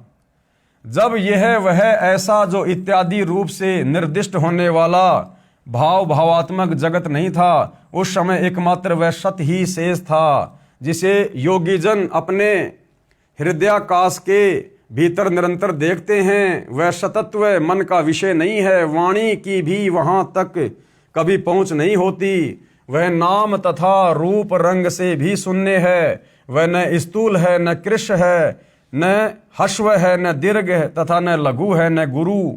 उसमें न कभी वृद्धि होती है, न हास होता है। श्रुति भी उसके विषय में चकित भाव से है, इतना ही कहती है, अर्थात उसकी सत्ता मात्र का ही निरूपण कर पाती है, उसका कोई विशेष विवरण देने में असमर्थ हो जाती है। वह सत्य ज्ञान स्वरूप अनंत परमानंदमय परम ज्योति स्वरूप अप्रमेय आधार रहित निर्विकार निराकार निर्गुण योगी गम्य सर्वव्यापी सबका एकमात्र कारण निर्विकल्प निरारंभ माया शून्य उपद्रव रहित अद्वितीय अनादि अनंत संकोच विकास से शून्य तथा चिन्मय है। जिस परब्रह्म के विषय में ज्ञान और अज्ञान से परिपूर्ण उक्तियों द्वारा इस प्रकार ऊपर बताए अनुसार विकल्प किए जाते हैं, उसने कुछ काल के बाद सृष्टि का समय आने पर द्वितीय की इच्छा प्रकट की। यानी काल ने कुछ समय बाद में ब्रह्मा जी कह रहे हैं कि द्वितीय की उत्पत्ति की, यानी अपने से अन्य किसी और को पैदा करने की सोची। उसके भीतर एक से अनेक होने का संकल्प उदित हुआ। तब उस निराकार परमात्मा ने यानी काल ब्रह्म ने अपनी लीला शक्ति से अपने लिए मूर्ति यानी आकार की कल्पना की। यानी वो शंकर जी अपने बेटे के रूप में आने की उसने लीला की।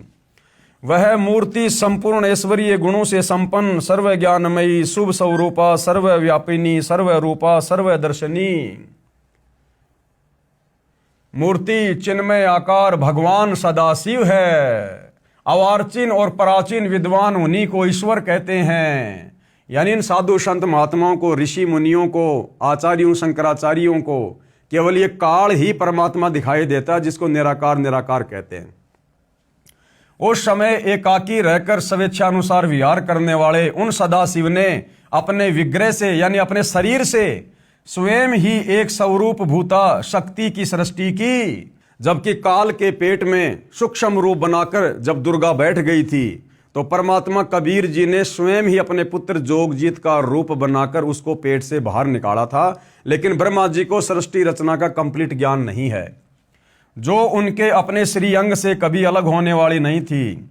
उस पराशक्ति को प्रधान प्रकृति गुणवती माया बुद्धि तत्व की जननी तथा विकार रहित बताया गया है। अरे भैया, वो तो विकारों से युक्त है, विकार रहित कहाँ है? वह शक्ति अंबिका कही गई। अंबिका यानी दुर्गा। हम गाना सुनते हैं ना, अंबा है मेरी माँ, जगदम्बा है मेरी माँ। तो वह शक्ति क्या कहलाई? अंबिका यानी दुर्गा। उसी को प्रकृति देवी, सर्वेश्वरी और त्रिदेव जननी, त्रिदेव जननी यानी तीनों देवता ब्रह्मा विष्णु महेश की जननी माता, नित्या और मूल कारण भी कहते हैं। सदाशिव द्वारा यानी इस काल ब्रह्म के द्वारा प्रकट की गई उस शक्ति के 8 भुजाएं हैं। अब बताओ 8 भुजा किसके भैया? अंबिका के, दुर्गा के, जिसको अष्टंगी भी कहते हैं।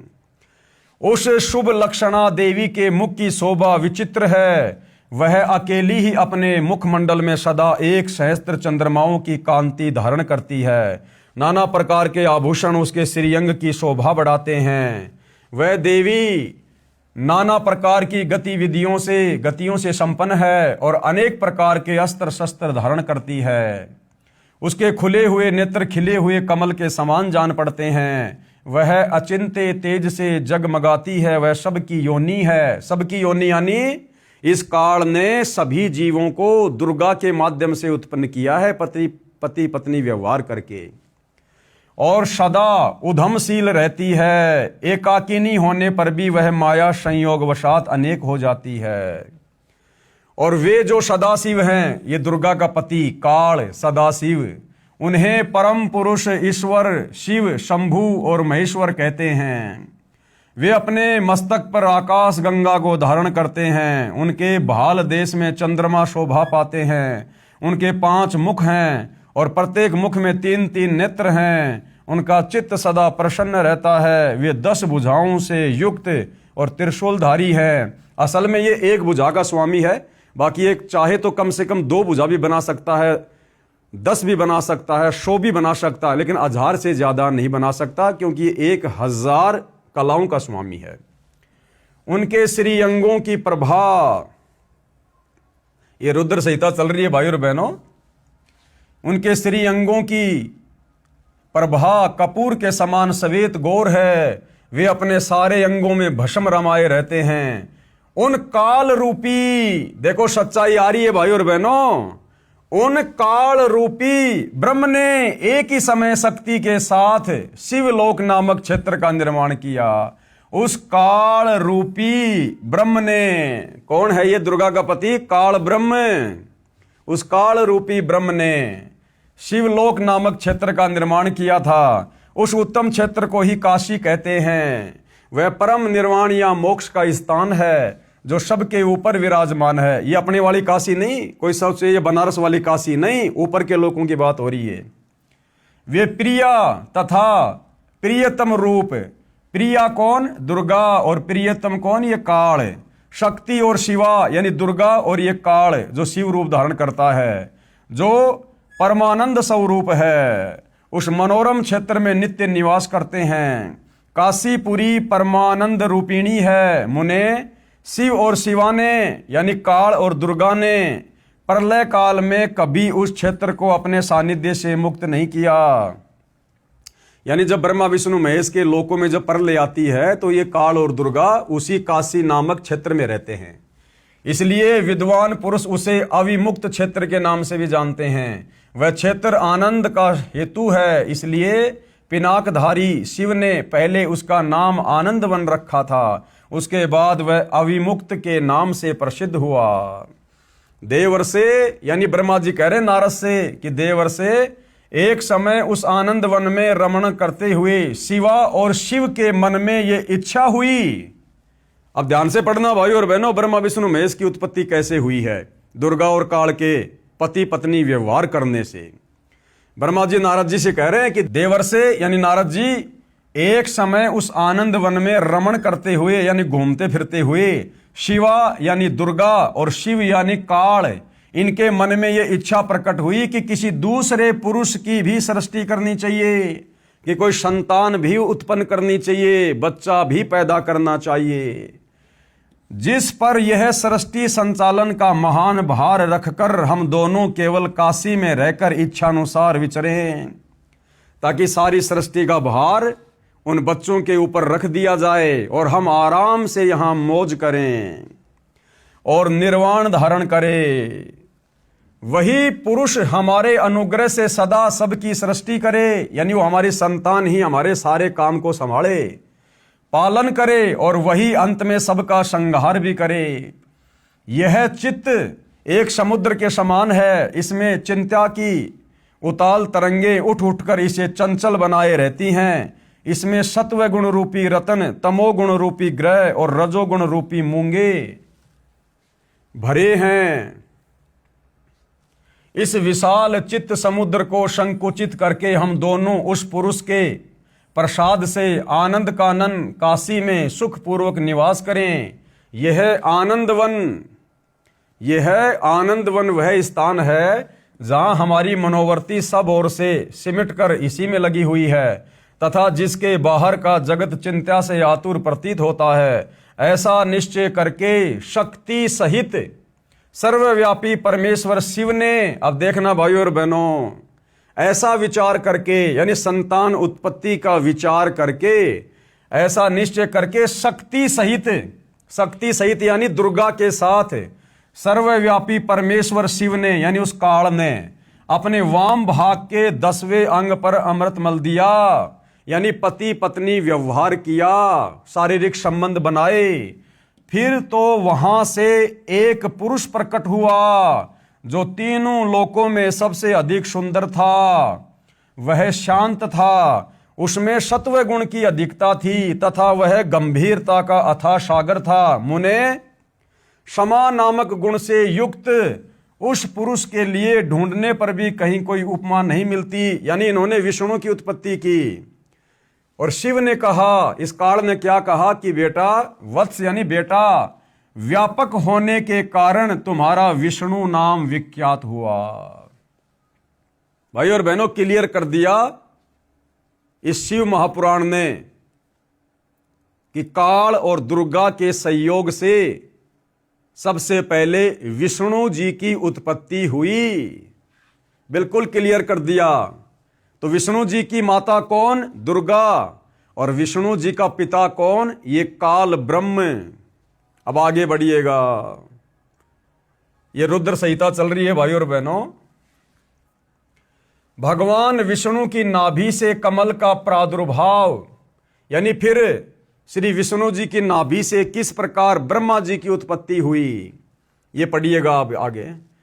ब्रह्मा जी कहते हैं, देवर्षे यानी हे नारद, तत्पश्चात यानी उसके बाद कल्याणकारी परमेश्वर शांब सदाशिव ने यानी इस काल ने पूर्ववत परियतन करके, यानी जैसे उसने विष्णु को अपनी पत्नी दुर्गा के साथ में शारीरिक संबंध बनाकर पैदा किया था, उसी प्रकार से सदाशिव ने यानी काल ने पूर्ववत परियतन करके मुझे, यानी ब्रह्मा जी कह रहा है कि मुझे अपने दाहिने अंग से उत्पन्न किया।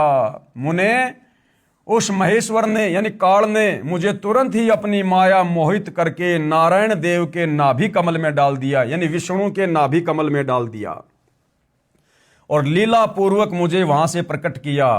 इस प्रकार उस कमल से पुत्र के रूप में मुझ हिरण्य गर्भ का जन्म हुआ, यानी मुझ ब्रह्मा का भी जन्म हुआ। यानी ब्रह्मा जी अपने जन्म के विषय में अपने बेटे को बता रहे हैं। जिस ब्रह्मा को हम कह रहे थे कि ब्रह्मा विष्णु महेश तो आदि अनादि हैं, इनका कोई माता पिता नहीं है, इनकी कभी जन्म नहीं होती, इनकी मृत्यु नहीं होती।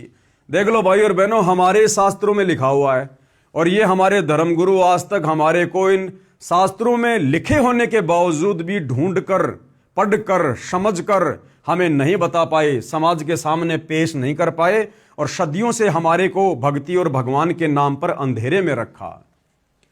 इस प्रकार ब्रह्मा विष्णु तथा रुद्र इन तीन देवताओं में गुण हैं। ये रुद्र कौन है? शिव जी। इस प्रकार ब्रह्मा विष्णु और रुद्र इन तीन देवताओं में गुण हैं। इस ब्रह्मा जी में काल और दुर्गा ने रजोगुण डाल दिया, रजोगुण युक्त कर दिया और सृष्टि आगे उत्पन्न कैसे होगी ये ब्रह्मा जी के ऊपर छोड़ दिया कि ब्रह्मा जी विषय वासनाओं में लोगों को फंसाकर रजोगुण के प्रभाव से संतान उत्पत्ति करवाएगा। विष्णु जी को शतोगुण से युक्त कर दिया कि ये जो विष्णु है अपने शतोगुण के प्रभाव से इस परिवार में लोगों को बांध के रखेगा, मेरा बेटा मेरी बेटी। और ये जो रुद्र है, जो शिव शंकर है, इसको तमोगुण से युक्त कर दिया कि ये अंत में लोगों के मन मुटाव करवा के, लड़ाई झगड़ा करवा के, किसी भी कारण से उनको मार मार के और इस काल के भोजन के लिए तैयार करेगा। तो तीनों देवता उत्पन्न कर दिए, तीन संतान उत्पन्न कर दी इन्होंने। इस प्रकार ब्रह्मा विष्णु तथा रुद्र यानी शिव इन तीन देवताओं में गुण हैं, परंतु शिव यानी ये काल जो है ये गुणातीत माने जाते हैं। ये काल इनसे अलग रहता है। इन तीनों देवताओं को एक एक गुणों से युक्त कर दिया, लेकिन ये फिर इनसे अलग रहता है और हमें यही लगता है कि सारा का सारा कार्य ब्रह्मा विष्णु महेश कर रहे हैं, जबकि सारा का सारा कार्य उस काल के रिमोट से, दुर्गा के माध्यम से ये तीनों देवता ब्रह्मा विष्णु महेश कर रहे हैं।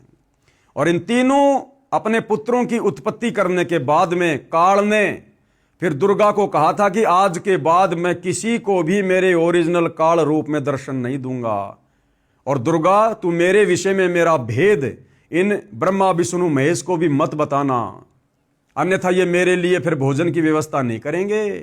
अगर इन ब्रह्मा विष्णु महेश को ये पता चल जाए कि हमारा बाप ऐसे ऐसे सतलोक से और उस पूर्ण परमात्मा कबीर साहिब के शराब से इस प्रकार से शापित है और ये हमारा यूज कर रहा अपने भोजन के लिए, तो ये ब्रह्मा विष्णु महेश कभी भी ये कुकर्म नहीं करेंगे।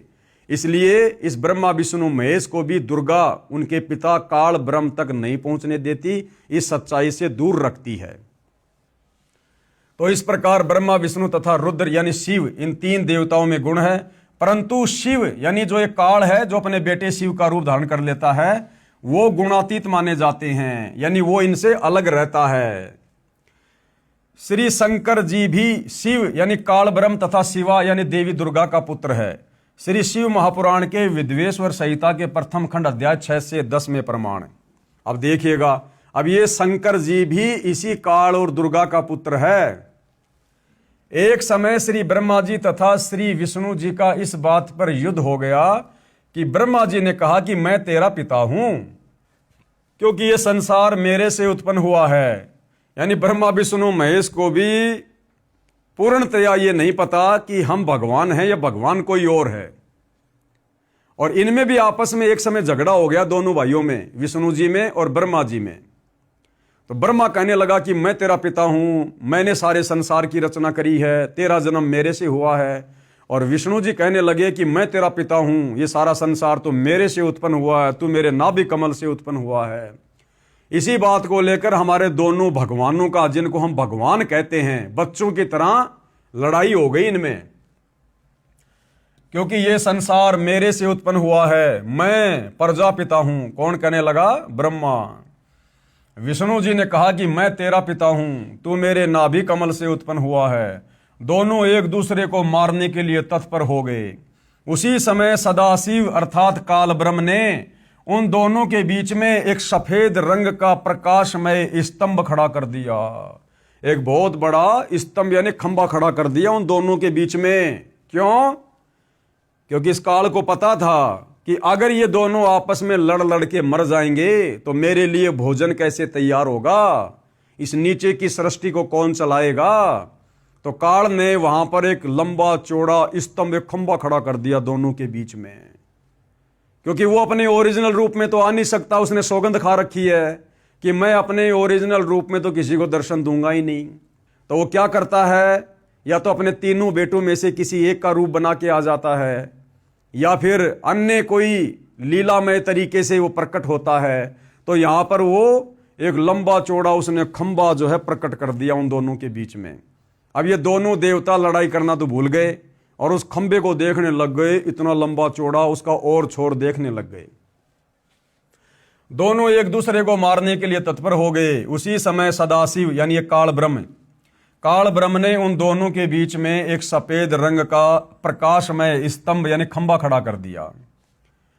उसके पश्चात अपने पुत्र तमगुण शिव के रूप में प्रकट होकर उस स्तंभ को अपने लिंग यानी प्राइवेट पार्ट का आकार दे दिया। अब देखना भाई और बहनों, शिवलिंग की पूजा कैसे शुरू हुई है। ये काल ऐसे आप और हमारे को ओछी साधना करवाता है, आधी अधूरी और घटिया साधना करवाता है। हमें वेदों के अनुसार भी साधना नहीं करने देता। ये नहीं चाहता कि कोई भी प्राणी सत्य साधना करके उस परम अक्षर ब्रह्म की, सनातन परम धाम की तत्वदर्शी संत से उपदेश लेके सच्ची साधना कर ले। क्यों? इसको डर है, इसको भय है। अगर मेरे लोक से ये प्राणी सत्य साधना करके सतलोक में चले गए तो मुझे जो 1 लाख स्त्री पुरुष रोजाना खाने का श्राप लगा हुआ है, फिर मेरे भोजन का क्या होगा। तो ये काल हमें इसी प्रकार से भाई और बहनों पेड़ पौधों की पूजा पे, जानवरों की पूजा पे, देवी देवताओं की पूजा पे, ब्रह्मा विष्णु महेश की पूजा पे, तीर्थों की पूजा पे, धामों की पूजा पे, श्राद्ध निकालना, प्रेत पूजा, भूत पूजा, ये पितृ पूजा, कावड़ लाना, ये हमें इस प्रकार की शास्त्र विरुद्ध साधनाओं के ऊपर लगा के रखता है ताकि हम जन्मते रहें, मरते रहें और हम इसका भोजन बनते रहें। तो वहां इस काल ने क्या किया, जहां ब्रह्मा और विष्णु जी आपस में लड़ाई कर रहे थे, वहां पर इसने क्या किया, पहले तो एक तेजोमय स्तंभ खड़ा कर दिया। वो दोनों लड़ना तो भूल गए और उस खंबे को देखने लग गए। उसके बाद तुरंत ही ये काल अपने पुत्र शंकर जी के रूप में प्रकट हो गया वहां पर, शंकर जी का रूप बनाकर। और वो जो खंबा था लंबा चौड़ा, उसको अपने प्राइवेट पार्ट यानी लिंग का आकार दे दिया, लिंग का आकार। उसके पश्चात अपने पुत्र तमगुण शिव के रूप में प्रकट होकर उस स्तंभ को अपने लिंग यानी प्राइवेट पार्ट का आकार दे दिया। उसी दिन से शिव जी का लिंग विख्यात हुआ, यानी उस दिन के बाद से भाई और बहनों शिवलिंग की पूजा प्रारंभ हो गई। अब ये दुनिया शिवलिंग के नाम पर किस चीज की पूजा कर रही है? उस काल के प्राइवेट पार्ट की, लिंग की पूजा कर रही है। अरे पूजा करनी चाहिए भगवान की, परमात्मा की, और दुनिया पूजा कर रही है काल के लिंग की, प्राइवेट पार्ट की। मुक्ति कैसे मिलेगी भाई?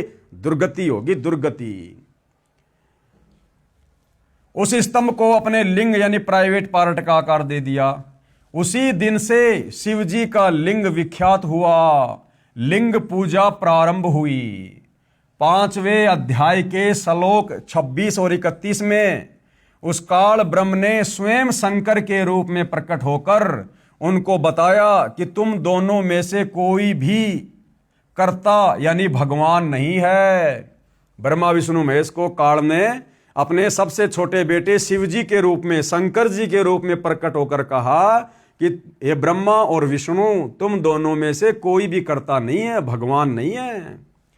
तुमने यानी ब्रह्मा और विष्णु ने जो अज्ञानता से अपने आप को ईश माना यानी भगवान माना, यानी अपने को जगत का कर्ता माना, ये बड़ा ही अद्भुत हुआ। काल कहने लगा कि हे ब्रह्मा और विष्णु, तुम दोनों ने जो अपने अपने आप को जगत का स्वामी मान लिया कि मैं तेरा बाप, मैंने संसार रचा है, कहते हैं ये तो बड़ा आश्चर्य है, तुमने अपने आप को भगवान कह कैसे दिया। उसी भ्रम को दूर करने के लिए मैं रण स्थल पर आया हूं। यानी तुम दोनों यहां जो ये लड़ाई कर रहे थे ना, तुम्हारे इसी भ्रम को दूर करने के लिए कि तुम्हारे में से भगवान कोई नहीं है, इसीलिए मैं यहां पर आया हूं। अब तुम दोनों अपना अभिमान त्याग कर मुझ ईश्वर में अपनी बुद्धि लगाओ। और क्या कहा शिव रूप में कि अब तुम दोनों अपने अभिमान को त्याग कर, इस भाव को छोड़कर कि मैं भगवान, और कहा कि मेरे अंदर ध्यान लगाओ। अब भाइयों और बहनों, ब्रह्मा विष्णु महेश नहीं समझ पाए कि ये हमारे भाई के रूप में ये कौन है, शंकर के रूप में ये कौन खड़ा है। अब इन दोनों देवताओं ने वहां उसको शिवजी मान लिया, और उनके मन में ये आया कि भैया न तो मैं ब्रह्मा भगवान हूं, ना मैं विष्णु भगवान हूं, ये हमारा छोटा भाई शंकर है भाई सब कुछ, ये लीला कर रहा अपने आप को छुपाए हुए। और हमारे ये जो अनुवाद करता है, जिन्होंने धर्मशास्त्रों का अनुवाद किया है, इनको ये तत्व ज्ञान नहीं था, ये ब्रह्मा विष्णु महेश से ऊपर किसी को जानते नहीं थे। तो काल ने जब वो शिवजी का रूप धारण किया, तो हमारे धर्म गुरुओं ने, अनुवादकर्ताओं ने ये सोच लिया कि भैया ये जो शिव शंकर है ना, ये सबसे बड़ा भगवान है, ये ब्रह्मा और विष्णु से भी बड़ा है, और ये सारी की सारी लीला वहां पर शंकर भगवान ने की थी। और ये शंकर भगवान ही ब्रह्मा का रूप बना के उत्पत्ति करता है, विष्णु का रूप बना के सबका पालन पोषण करता है, और शिव रूप बनाकर संहार करता है। तो इस प्रकार से हमारे धर्मगुरु और इन धर्म शास्त्रों का अनुवाद करने वाले अनुवादक भ्रमित रहे, भगवान कौन है, परमात्मा कौन है, और इस प्रकार इन्होंने शंकर जी को सर्वश्रेष्ठ मान लिया। हे पुत्रो, यानी शिव जी के रूप में वो काल कह रहा है ब्रह्मा और विष्णु को, मैंने तुमको तुम्हारे तप के प्रतिफल में जगत की उत्पत्ति और स्थिति रूप 2 कार्य दिए हैं। यानी इस ब्रह्मा जी ने जो तप किया था कमल के फूल पर बैठकर, और उसके बाद में जब ये अपने पिता की प्राप्ति के लिए गया, तो इसने काफी लंबे समय तक इसने जो है ध्यान लगाया था, तो इसका वो तप बन गया। तो काल क्या कह रहा कि मैंने तुमको तुम्हारे तप के प्रतिफल में जगत की उत्पत्ति, यानी मैंने ब्रह्मा जी को रजोगुण युक्त करके जगत की उत्पत्ति का भार सौंपा, और स्थिति यानी विष्णु जी को पालन पोषण की स्थिति सतोगुण रूप देकर 2 कार्य दिए। इसी प्रकार मैंने शंकर और रुद्र को 2 कार्य संहार व तिरोगति दिए हैं। इसी प्रकार मैंने शंकर और रुद्र को, अब बताओ ये रुद्र और शंकर कौन आ गया? अरे काल ने तो पहले से ही शिव जी का रूप बना रखा था, शंकर जी का रूप बना रखा था, फिर ये यहां ये क्यों कह रहा कि इसी प्रकार मैंने शंकर और रुद्र को 2 कार्य संहार व तिरोगति दिए हैं। अर्थात ये जो शिव रूप में ब्रह्मा विष्णु महेश के सामने जो प्रकट था उस समय, वो ये त्रिलोकीय शिव नहीं था, ब्रह्मा विष्णु का भाई शिव नहीं था, वो काल इनका पिता उस समय वहां पर शिव रूप बनाकर आया था। अन्यथा भाइयों और बहनों, ब्रह्मा और शंकर जी तो 2 हो गए, और उसके बाद ये 2 का नाम और ले रहा है कि इसी प्रकार मैंने शंकर और रुद्र को, तो 2 तो हो गए ब्रह्मा और विष्णु, और 2 हो गए शंकर और रुद्र, यानी 4 हो गए। और ये बोलने वाला जो शिव जी के रूप में है, ये हो गया 5वां। तो ये 5वां कौन है? ये इनका पिता काल है। इसी प्रकार मैंने शंकर और रुद्र को 2 कार्य संहार व तिरोगति दिए हैं। मुझे वेदों में ब्रह्म कहा है। हो गया स्पष्ट भाई और बहनों? अब ये खुद कह रहा है जो शंकर जी के रूप में है, मुझे वेदों में ब्रह्म कहा है। मेरे 5 मुख हैं, एक मुख से अकार, दूसरे मुख से उकार, तथा तीसरे मुख से मकार, चौथे मुख से बिंदु, तथा 5वें मुख से नाद प्रकट हुए। अब बताओ शंकर जी के 5 मुंह कहां भाई? तो ये काल ब्रह्म है। ये इसी प्रकार से छलबल करता है, ये अपने ओरिजिनल रूप में नहीं आता। उन्हीं 5 अवयवों से एकीभूत होकर एक अक्षर ओम बना है। यह मेरा मूल मंत्र है। क्लियर? ये कह रहा कि ओम मेरा मूल मंत्र है। अब गीता का ज्ञान देने वाला ये काल ब्रह्म, गीता अध्याय 8 श्लोक नंबर 13 में क्या कह रहा है? ओम इति एक अक्षर ब्रह्म व्यवहरण माम अनुशमरण ये परियाति तजन देहम शयाति परमाम गतम। गीता का ज्ञान देते समय ये काल ब्रह्म कह रहा कि अर्जुन मेरा तो एक ओम मंत्र है, और इस ओम नाम की साधना जो अंतिम श्वास तक करता है वो मेरे ब्रह्म लोक में जाता है। तो यहां पर ये क्या कह रहा है कि उन्हीं 5 अवयवों से एकीभूत होकर एक अक्षर ओम बना है, और यह है मेरा मूल मंत्र है। ये ओम मेरा मूल मंत्र है। तो ओम मंत्र किसका? इस काल ब्रह्म का। तो इस प्रकार भाइयों और बहनों, ये काल अपने ओरिजिनल काल रूप में ना कर अपने तीनों बेटों में से किसी एक का रूप बनाकर इसी प्रकार से छलबल करता है। और हम भोले भाले आदमी और हमारे ये ज्ञानहीन धर्म गुरु जब वो ब्रह्मा का रूप बनाता है, कोई लीला करता है, तो हम ब्रह्मा को कह देते हैं कि इससे बड़ा कोई भगवान नहीं। जब वो विष्णु का रूप बना के कोई षड्यंत्र करता है, कोई लीला करता है, तो हम कह देते हैं कि बस विष्णु से बढ़कर कोई नहीं। और जब शंकर जी का रूप बनाकर इस प्रकार की घटनाओं को जन्म देता है, जिस प्रकार उसने शंकर जी का रूप बनाकर अपने लिंग की पूजा संसार में शुरू करवा दी, अपने प्राइवेट पार्ट की। आज हम शिव मंदिरों के अंदर जो शिवलिंग पूजते हैं वो इस काल का ये प्राइवेट पार्ट है। और देखिए आगे कितनी सत्यता लिखी हुई है, हमारे धर्मशास्त्रों में लिखी हुई है। शिव पुराण के इस उल्लेख से यह भी सिद्ध हुआ कि मेरे को ब्रह्म कहते हैं। 5 अक्षरों से बना एक ओम मेरा मूल मंत्र है, जो मेरी साधना है। गीता अध्याय 8 श्लोक 13 में भी इसी ब्रह्म ने कहा है कि माम ब्रह्म यानी मुझ ब्रह्म का सुमरण करने का एक ओम अक्षर है। इससे भी स्वयं सिद्ध है कि गीता का ज्ञान काल ब्रह्म ने श्री कृष्ण जी के शरीर में प्रेतवत प्रवेश करके बोला। गीता जी का ज्ञान इसी काल ब्रह्म ने श्री कृष्ण जी के शरीर में प्रवेश करके बोला। हम नादान दुनिया वालों को तो श्री कृष्ण दिखाई दे रहा था, लेकिन कृष्ण जी में प्रवेश करके गीता का ज्ञान किसने बोला? इस काल ने। जिस प्रकार ब्रह्मा और विष्णु जी युद्ध कर रहे थे और उन दोनों के बीच में शिव जी का रूप बनाकर कौन आ गया? ये काल। और हम नादानों ने क्या समझ लिया कि शिव जी ही सबसे बड़े भगवान हैं। तो ऐसे भाइयों और बहनों ये छलबल करता है। अब देखो, लिंग व लिंगी की पूजा करने को कहना, अब वहीं से इसने अपने प्राइवेट पार्ट लिंग और दुर्गा के प्राइवेट पार्ट लिंगी की पूजा करनी शुरू करवा दी।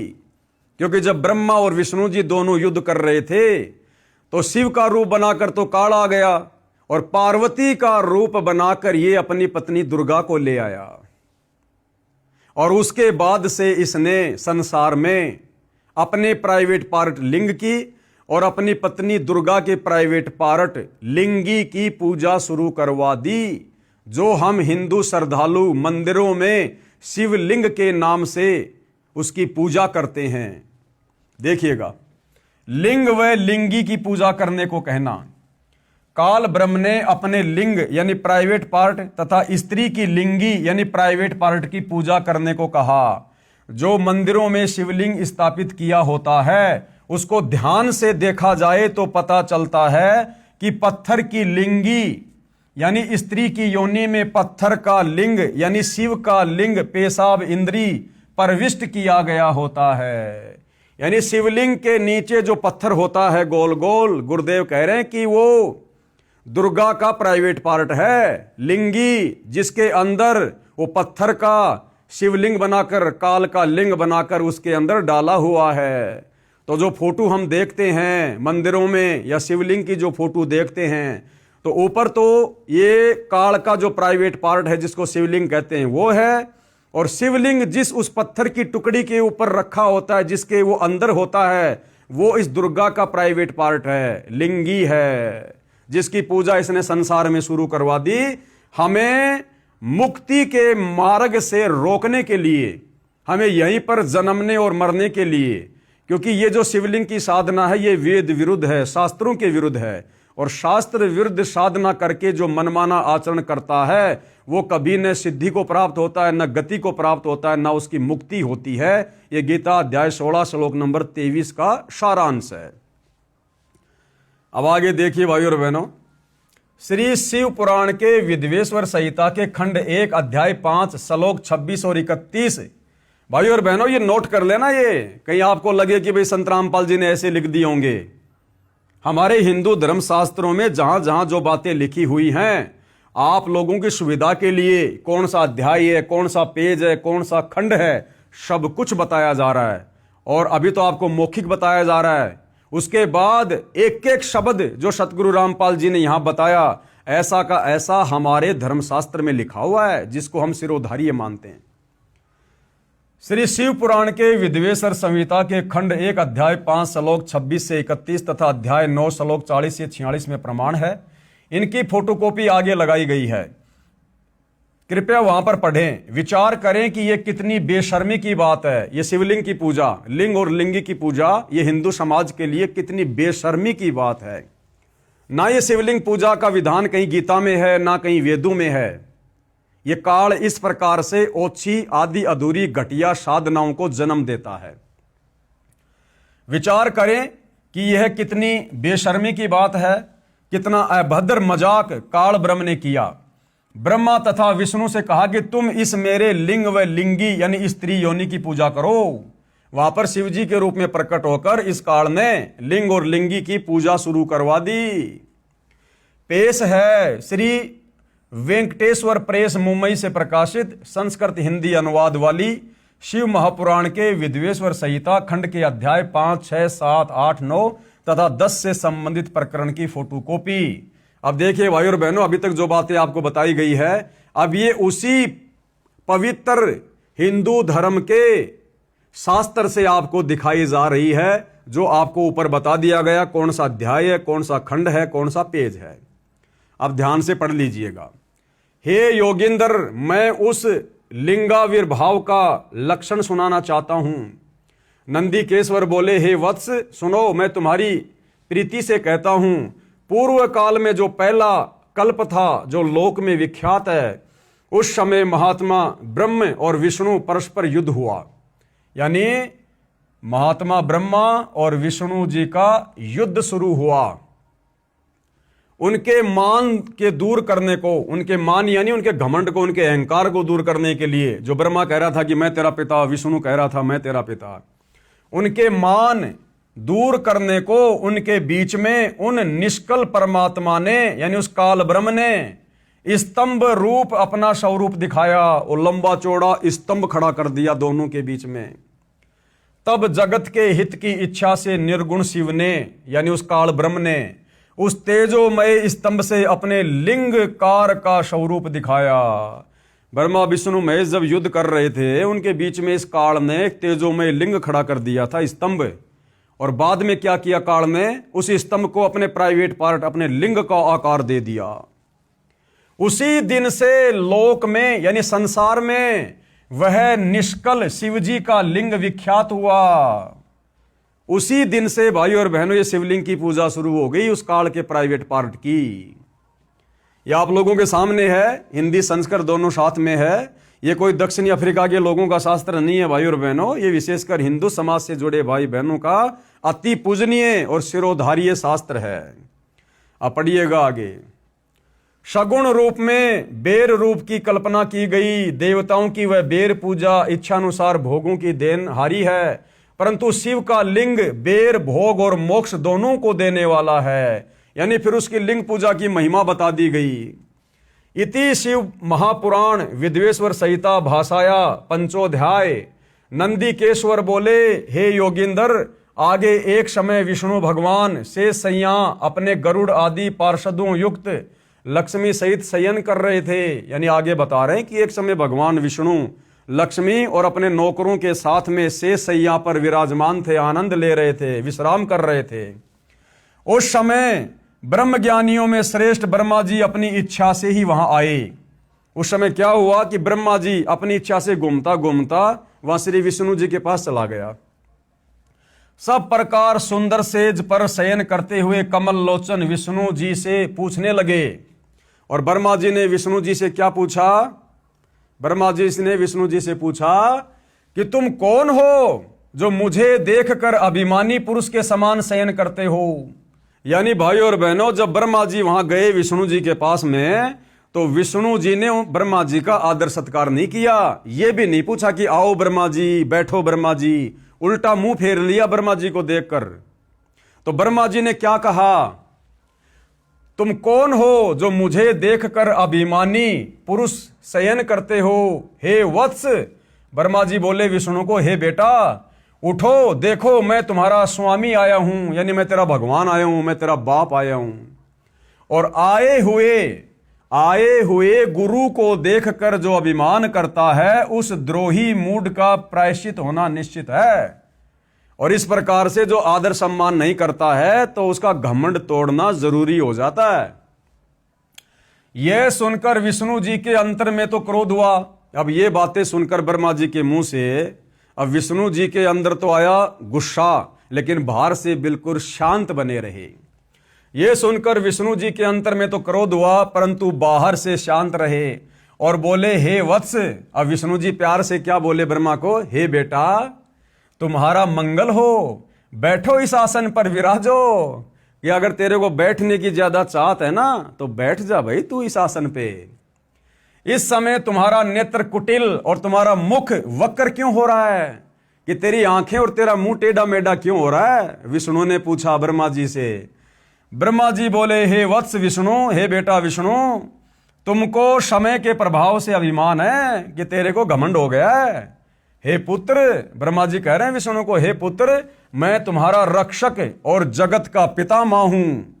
विष्णु जी बोले, ये तो सब जगत मुझ में स्थित है, तुम चोर के समान किस प्रकार अपना कह रहे हो। अब विष्णु जी कह रहे, भैया ये संसार तो मेरा है, तुम चोरों की तरह क्यों इसको अपना कह रहे हो। यानी ये हमारे भगवान है भाई और बहनों, हमारे परमात्मा हैं ब्रह्मा विष्णु जी, जिनको दुनिया पूज रही है। अब हमें क्या शिक्षा मिलेगी इन भगवानों से। अरे दो भैंसे जैसे आपस में लड़ते हैं ना, कोई भैंसा दूसरे भैंसे की जमीन में चला जाता, उसके क्षेत्र में चला जाता, तो दूसरा भैंसा कैसे लड़ता है, झगड़ता है, मारने को दौड़ता है। ये हमारे भगवानों के लक्षण हैं, श्री ब्रह्मा जी श्री विष्णु जी को। तो सोचो हम क्या शिक्षा लेंगे इनसे। तुम मेरी नाभि कमल से उत्पन्न हुए हो, तुम मेरे नाभि कमल से उत्पन्न हुए हो। बीच में भाई और बहनों ये संस्कृत है। तो विष्णु जी क्या कह रहे हैं ब्रह्मा जी को, कि तुम मेरे नाभि कमल से उत्पन्न हुए हो, इससे मेरे पुत्र हो। विष्णु जी कह रहे हैं, भैया तू मेरा बेटा है, तू तो मेरे नाभि कमल से उत्पन्न हुआ है, मुझे पुत्र कहना व्यर्था है, इसलिए मुझ विष्णु को अपना बेटा कहना बेकार है। नंदी केश्वर बोले, इस प्रकार ब्रह्मा विष्णु दोनों ही रजोगुण से मुग्ध होकर विवाद करने लगे। वो दोनों देवता आपस में गुट्टम गुट्टा लड़ाई झगड़ा करने लग गए। ब्रह्मा जी और विष्णु जी हमारे भगवान, हिंदू समाज के भगवान। मैं श्रेष्ठ हूं, मैं स्वामी हूं, ऐसा कहकर एक दूसरे को मारने की इच्छा से युद्ध करने में उत्सुक हुए। दोनों ने बांस मार लिए, हथियार निकाल लिए कि मैं भगवान, मैं भगवान। और हंस और गरुड़ वाहन पर स्थित हो ये दोनों देव युद्ध करने लगे। अब श्री ब्रह्मा जी का वाहन क्या है, हंस, और विष्णु जी का वाहन क्या है, गरुड़।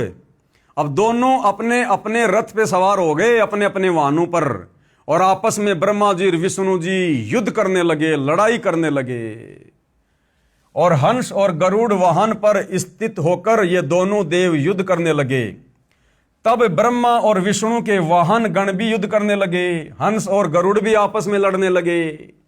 तब संपूर्ण देवता, भाई और बहनों ऊपर तो आपने ब्रह्मा और विष्णु जी का देख लिया, इन हमारे भगवानों की स्थिति देख लिया आपने। बच्चों से ज्यादा दिमाग नहीं है इनमें, बच्चों से ज्यादा, जो कह रहे हैं कि हम संसार को चला रहे हैं। अरे संसार को चलाने वाले अगर ऐसे बच्चों की तरह लड़ेंगे, मरेंगे, तो संसार का क्या होगा। फिर ये संसार कौन चला रहा है। और आगे देखना, हमारे देवी देवता जिनकी हम पूजा पाठ करते हैं, दोनों भाई आपस में लड़ रहे हैं, और हमारे देवी देवता ऊपर से उनके ऊपर फूल बरसा रहे हैं। वाह जी वाह, बड़ा अद्भुत युद्ध हो रहा है, ऐसा युद्ध हमने पहले कभी देखा ही नहीं। हमारे देवी देवता उन पर फूल बरसा रहे कि लड़ो, मरो, कटो। अरे जबकि दो व्यक्ति आपस में युद्ध करते हैं, लड़ाई झगड़ा करते हैं, तो अन्य लोगों का फर्ज बनता है कि उनकी लड़ाई को रुकवाओ। हमारे देवी देवताओं का फर्ज तो यह बनता था, उनके आगे जाके हाथ जोड़ के खड़े होते कि हे देवो, हम तो आपको सर्वश्रेष्ठ मानते हैं और आप देव होकर आपस में लड़ रहे हो, झगड़ रहे हो, फिर हमारे जैसे छोटे मोटे देवताओं का क्या होगा? हमारी तरफ भी देखो। तो देवताओं ने तो बीच बचाव करना चाहिए था, लेकिन हमारे देवता जलती हुई आग में घी डाल रहे हैं, ऊपर से फूल बरसा रहे हैं। ब्रह्मा और विष्णु के वाहन गण भी युद्ध करने लगे। तब संपूर्ण देवता, सारे के सारे देवता, ये 33 करोड़ विमानों में बैठकर उस महा अद्भुत युद्ध देखने को चले आए। यानी अपना मनोरंजन करने के लिए आ गए देवी देवता, और आकाश में उनके ऊपर फूल बरसाने लगे। बताओ, वो लड़ रहे हैं और वो लड़ते हुए के ऊपर फूल बरसा रहे हैं। तब विष्णु जी ने गुस्से में आकर ब्रह्मा जी की छाती में लात मार दी, घुसा मार दिया। ये हैं हमारे प्रधान देवता। अब आगे क्या कहा जा रहा है? हे कुमार, इस प्रकार मधुर वाणी से पार्वती पति शंकर ने उन सब देवताओं को संतुष्ट किया। तब शिव ने अपने 100 गणों को उस समर स्थल में जाने की आज्ञा दी जहां ब्रह्मा और विष्णु थे। तब शंकर के पयान समय में अनेक प्रकार के बाजे बजने लगे। अनेक प्रकार के वाहनों पर ये विधिवत भूषण पहरे गणेश्वर चलने को उद्यत हुए। प्रणव के समान आकाश से सर्वत्र व्याप्त पंचमंडल से मंडित भद्र रथ में अंबिका पति गिरीश चढ़े। पुत्र तथा गण भी संग हुए। उस समय इंद्रादि देवता उनके पीछे चलने लगे। सुंदर ध्वजा व्यजन चमर पुष्प वर्षा संगीत नृत्य बाजों से सम्मानित हो शिवजी पार्वती सहित ब्रह्मा विष्णु के निकट समर भूमि में सेना सहित गए। अब वहां पर भाई और बहनों, इन दोनों के छोटे भाई शंकर जी भी पहुंच गए अपने सहपरिवार उस युद्ध को देखने के लिए। बताओ, युद्ध कोई देखने की चीज है, कोई मनोरंजन की चीज है। और जाकर मेघों के मध्य में छिपकर, यानी बादलों के बीच में छुपकर वो लड़ाई देखने लगे। उनका निरंतर होने वाला युद्ध देखा। उस समय बाजों की ध्वनि नहीं होती थी और बड़ा गणों का भी शब्द शांत हो गया। उस समय ब्रह्मा और विष्णु परस्पर एक दूसरे को मारने की इच्छा से माहेश्वर और पाशुपताशरे तथा अस्त्रों की ज्वाला मानो त्रिलोकी भस्म करने लगे। तब शिवजी ने वह अकाल प्रलय देखकर महाअग्नि के समान, महाभयंकर आकृति के समान उन दोनों के बीच में वह निर्गुण ब्रह्म स्थिर हुए। फिर से भाई और बहनों, वहां पर इस काल बलि को आना पड़ा।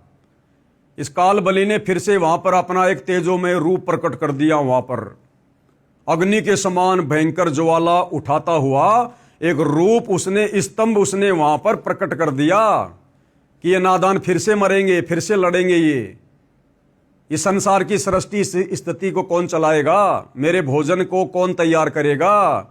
तो इस काल बलि को, इस ब्रह्म को फिर से आना पड़ा वहां पर। और क्या कह रहे हैं? महाअग्नि के समान, स्तंभ के समान, महाभयंकर आकृति के समान उन दोनों के बीच में वह निर्गुण ब्रह्म स्थिर हुए। वह लोक क्षय करने में समर्थ अस्त्र उस महाअग्नि के प्रकट होते ही क्षण मात्र में निपतित हो गया। यानी ब्रह्मा विष्णु महेश के वो अस्त्र शस्त्र फैल हो गए जब काल ने वो अग्नि के समान अपना रूप वहां पर जब वो प्रकट किया। यह अस्त्र शांत होने का अद्भुत चित्र देख, ये अद्भुत आकार क्या है? अब श्री ब्रह्मा जी और विष्णु ने देखा कि ये क्या आ गई भला, इसके आते तो हमारे अस्त्र शस्त्र फैल हो गए। दोनों उसको देखने लगे।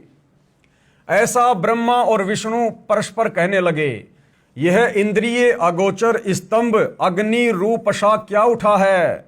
हम दोनों को इसका ऊपर और नीचे का भाग देखना चाहिए कि यह कहां से आया हुआ है। इस प्रकार कहकर दोनों वीर मानी परस्पर मिलकर उसकी परीक्षा करने को बहुत शीघ्रता से गए। हम दोनों के मिलने से यह कार्य नहीं होगा, ऐसा कहकर विष्णु शुकर शरीर धारण कर, यानी सुअर का शरीर धारण किया विष्णु जी ने, और उसके मूल भाग को देखने नीचे चले गए। नीचे पाताल में चला गया नीचे देखने के लिए। और ब्रह्मा जी हंस का रूप धारण करके ऊपर का भाग देखने को गए। हरि यानी विष्णु पाताल स्थान को भेद कर दूर तक चले गए, परंतु उस अग्नि के समान प्रज्वलित स्तंभ का पार नहीं पाया और शांत होकर हरि उस युद्ध स्थान में चले आए।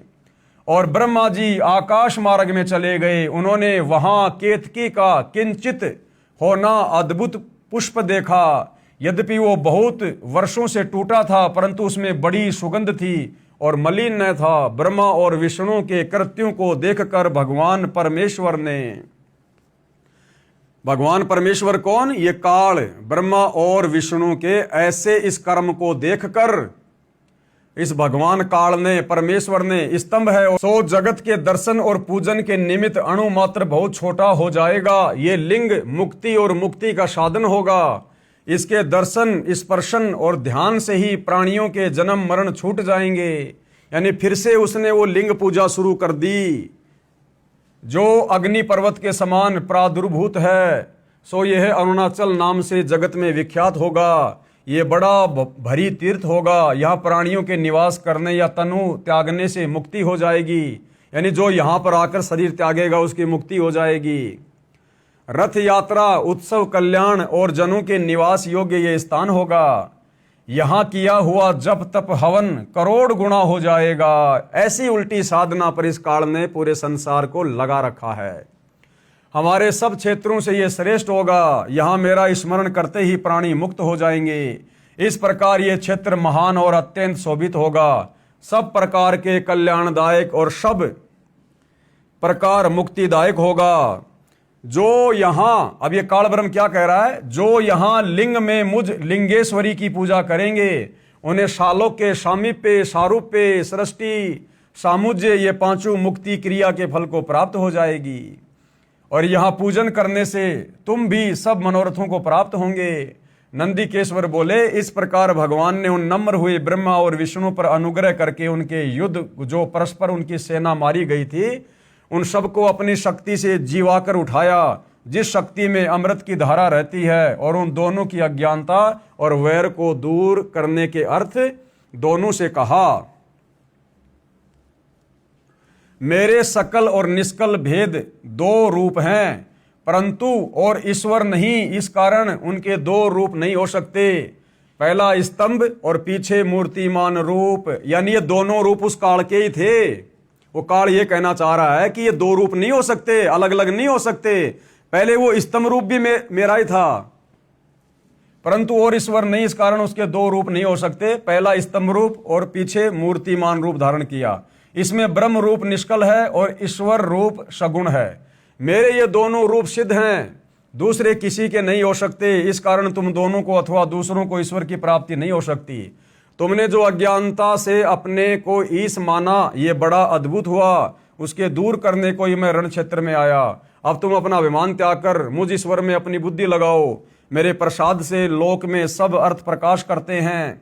मुझ गुरु के वचन ही तुमको बारंबार प्रमाण है। तुम्हारी प्रीति से ही ये गूढ़ ब्रह्म तव मैं तुमसे कहता हूं। मैं ही पर ब्रह्म हूं और मेरा ही कल अकल रूप है। ब्रह्म होने से मैं ईश्वर हूं। अनुग्राही कही मेरा कर्तव्य है। सर्वव्यापी होने से और जगत के वर्धक होने से मैं ब्रह्मा हूं। हे ब्रह्म केशव, समत्व और व्यापक होने से मैं आत्मा हूं और संपूर्ण जीव आत्मा नहीं है, इसमें संदेह नहीं। अनुग्रह से ही यह सर्ग के अंत तक जो जगत का कृत्य और पंचक है, मैं इस सब का ईश हूं। ये मेरा है, मेरे सिवाय किसी दूसरे का नहीं है। प्रथम तो ब्रह्म तत्व ज्ञान के निमित्त निष्कल ब्रह्म का प्रादुर्भाव हुआ है। यानी ये काल भाई और बहनों अटपट करने लगा, अपने सिवा किसी और को भगवान ना कोई मान ले, इसके लिए ये अपने आप को ही परमात्मा विख्यात करने लगा उन दोनों के बीच में। तो इस प्रकार भाई और बहनों, ये बहुत सारी बातें जो पूज्य गुरुदेव भगवान ने ऊपर हमारे को मौखिक बताई थी, ये सारी के सारी बातें, सारे के सारे ये प्रमाण आपको यहाँ पर इस रुद्र संहिता के अंदर बिल्कुल साफ साफ देखने और पढ़ने को मिल जाएंगे। आप जी ये देख सकते हैं, आपकी आंखों के सामने है। अब गुरुदेव क्या कह रहे हैं? उपरोक्त शिव महापुराण के प्रकरण से सिद्ध हुआ कि श्री ब्रह्मा जी, श्री विष्णु जी तथा श्री शिव जी की माता श्री दुर्गा देवी अष्टंगी देवी है तथा पिता सदाशिव अर्थात काल ब्रह्म है, जिसने श्रीमद् भगवद गीता का ज्ञान श्री कृष्ण जी में प्रवेश करके बोला था। इसी को क्षर पुरुष, क्षर ब्रह्म यानी ज्योति निरंजन काल ब्रह्म भी कहा गया है। यही प्रमाण श्रीमद् भगवद गीता अध्याय 14 श्लोक नंबर 3 से 5 में भी है कि रजगुण ब्रह्मा, सतगुण विष्णु और तम गुण शंकर, तीनों गुण प्रकृति अर्थात दुर्गा देवी से उत्पन्न हुए हैं। यानी रजगुण ब्रह्मा, सतगुण विष्णु, तम गुण शिव जी, ये तीनों गुण इस प्रकृति देवी अर्थात अष्टंगी अंबिका जगदम्बा इस दुर्गा से उत्पन्न हुए हैं काल के सहयोग से। प्रकृति तो सब जीवों को उत्पन्न करने वाली माता है। प्रकृति यानी ये दुर्गा, काल कह रहा है ये जो प्रकृति है ना, ये दुर्गा, ये तो सब जीवों को उत्पन्न करने वाली है। और मैं कौन? ये गीता का ज्ञान देने वाला ब्रह्म सब जीवों का पिता हूं। मैं दुर्गा प्रकृति के गर्भ में बीज स्थापित करता हूं, यानी दुर्गा के साथ में शारीरिक संबंध बनाकर इस प्रकार से मैं उत्पत्ति करता हूं, जिससे सबकी उत्पत्ति होती है। ये तीनों गुण कौन से? रजगुण ब्रह्मा, सतगुण विष्णु, तम गुण शिव जी ही जीवात्मा को शरीर में बांधते हैं। यानी सब जीवों को काल के जाल में फंसाकर रखने वाले ये तीनों देवता हैं, तीन गुण हैं ये। इसीलिए इस काल ने गीता अध्याय 7 श्लोक नंबर 12 से 15 में इन तीनों गुणों के द्वारा जिनकी बुद्धि हरी जा चुकी है उनको 4 गालियां दी है। यानी जो केवल ब्रह्मा विष्णु महेश की भक्ति तक सीमित हैं, ऊपर इस काल की भक्ति नहीं करते, काल ने उनके लिए कहा कि वो तो आसुर स्वभाव को धारण किए हुए मनुष्यों में नीच दूषित कर्म करने वाले मूढ़ मूर्ख मुझको भी नहीं भजते। यही प्रमाण गीता अध्याय 7 श्लोक 12 से 15 में है कि जिनकी बुद्धि तीनों गुणों रजगुण ब्रह्मा, सतगुण विष्णु तथा तम गुण शिव से मिलने वाले क्षणिक लाभ यानी थोड़े बहुत लाभ तक सीमित है, यानी जिनका ज्ञान हरा जा चुका है, वे राक्षस स्वभाव को धारण किए हुए मनुष्यों में नीच दूषित कर्म करने वाले मूर्ख हैं, जो मुझे यानी गीता ज्ञान दाता इस काल ब्रह्म को भी नहीं भजते। विशेष अब क्या कह रहे हैं गुरुदेव भगवान? इस शिव पुराण के विद्वेश्वर संहिता खंड 1 अध्याय 9 के श्लोक 40 और 46 तथा अध्याय 5 के श्लोक 26 से 31 की फोटोकॉपी ऊपर लगी है, जो अभी हमने देखी है। इनमें कहा है कि काल ब्रह्म ने कहा है कि जीवों को जन्म मृत्यु के चक्कर में रजगुण ब्रह्मा, सतगुण विष्णु तथा तम गुण शिव ये तीनों गुण यानी तीनों देवता डालते हैं, अपना बचाव कर रहा है। ये काल ब्रह्म इस प्रकार कपट युक्त कार्य करता है, यानी सारी की सारी जिम्मेदारी, सारा का सारा दोष, ये पूरा का पूरा ठेकरा इस काल ने ब्रह्मा विष्णु महेश के सिर पे फोड़ दिया कि ये ब्रह्मा विष्णु महेश ही हैं जो यहाँ जीवों को कर्म बंधनों में बांध के रखते हैं, जन्म और मरण के चक्कर में रखते हैं। जबकि ब्रह्मा विष्णु महेश को ये कार्य एक एक गुण युक्त करके किसने दे रखा है? इसी काल ब्रह्म ने ब्रह्मा जी को रजोगुण युक्त करके यहाँ पर जीवों की उत्पत्ति करवाता है, विष्णु जी को शतोगुण से युक्त करके सबका पालन पोषण करवाता है, और शंकर जी को रजोगुण से युक्त करके फिर हमारा संहार करवाता है। लेकिन उसके बावजूद भी ये कपट युक्त बात कर रहा है और अपने आप को पाक साफ साबित करते हुए ब्रह्मा विष्णु महेश के ऊपर ठेकरा फोड़ रहा है। गीता अध्याय 7 श्लोक 12 में इसी ने कहा है कि जो कुछ तीनों गुणों यानी रजगुण ब्रह्मा से उत्पत्ति, सतगुण विष्णु से स्थिति तथा तमगुण शिव से संहार हो रहा है, इसका निमित्त मैं हूं, यानी मूल कारण तो मैं ही हूं। इन तीनों गुणों के प्रभाव से ये जो ब्रह्मा विष्णु महेश कार्य कर रहे हैं, वो गुण इनको मैंने दिए, इनका मूल कारण तो मैं ही हूं, कंट्रोलर तो मैं काल हूं। परम अक्षर ब्रह्म यानी कबीर जी ने यथार्थ ज्ञान अपनी प्रिय आत्मा संत गरीबदास छुड़ानी वाले को बताया। उन्होंने अपनी वाणी में उसे समझाया और कहा कि अकेले ब्रह्मा विष्णु तथा शिव इसके कारण नहीं है, और कौन है? ये आदरणीय गरीबदास जी की वाणी है। ब्रह्मा विष्णु महेश्वर यानी ब्रह्मा विष्णु शिव जी, माया और धर्मराया। माया कौन? ये दुर्गा, इन तीनों की माता, और ये धर्मराया कौन? ये काल, इन तीनों का पिता। ये 5 हो गए। ब्रह्मा विष्णु महेश्वर, माया और धर्मराया, इन 5 मिल परपंच बनाया, वाणी हमरी लइये। इन 5 मिल जीव अटकाए, जुगन जुगन हम आन छुड़ाए। परमात्मा कह रहे इन 5 ने मिलकर इन आत्माओं को यहां पर फंसा रखा है, और कह रहे कि मैं यहां पर युगों युगों तत्वदर्शी संत का रूप धारण करके आता हूं और इनके जाल से जीव आत्माओं को समझाता हूं। पेश है गीता अध्याय 14 श्लोक 4 और 5 की फोटोकॉपी। गीता अध्याय 14 श्लोक नंबर 4 की फोटोकॉपी। संस्कृत में श्लोक है, नीचे अनुवाद है। ये काल ब्रह्म गीता का ज्ञान देने वाला क्या कह रहा है? हे अर्जुन, नाना प्रकार की सब योनियों में जितनी मूर्तियां अर्थात शरीरधारी प्राणी उत्पन्न होते हैं, नाना प्रकार की सब योनियों में यानी 84 प्रकार की योनियों में जितने भी जीव जंतु हैं, जितने भी शरीरधारी प्राणी हैं, गधे, कुत्ते, सूअर, इंसान, कीट, पतंग।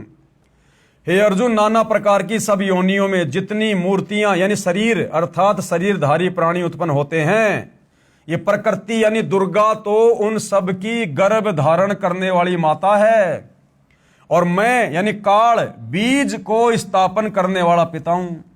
यानी ये जो 21 ब्रह्मांड के अंतर्गत जितने भी प्राणी हैं, चाहे ब्रह्मा विष्णु महेश हैं, 33 करोड़ देवी देवता हैं, ऋषि मुनि है, आप और हमारे जैसे सामान्य इंसान हैं, ये काल गीता अध्याय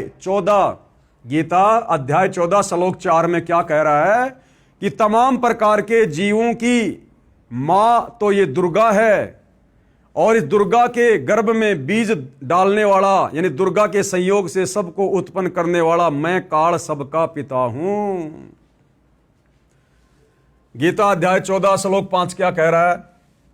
सत्वम रज तम इति गुणा प्रकृति संभवा निबंधति महाबाहो देहे देहीनम अव्यम।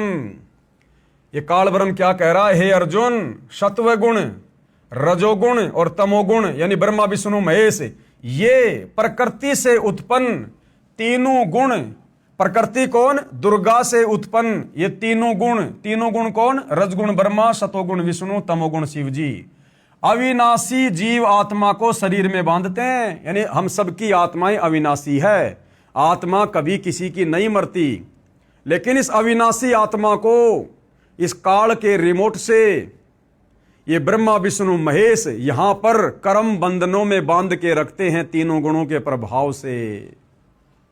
तो बताओ भाई और बहनों, तीनों गुणों के प्रभाव से हम सभी इंसानों को कर्म बंधनों में बांधने वाले कौन? ब्रह्मा विष्णु महेश।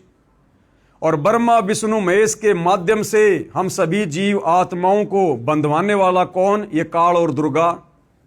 और सारा संसार इसी काल और दुर्गा की और इस ब्रह्म की पूजा में लगा हुआ है, जिन्होंने हम सबको यहां पर कर्म बंधनों में बांध रखा है, जन्म और मृत्यु में रखते हैं। तो भला इनकी पूजा करने से हमारी मुक्ति कैसे होगी? ये विचारणीय विषय है।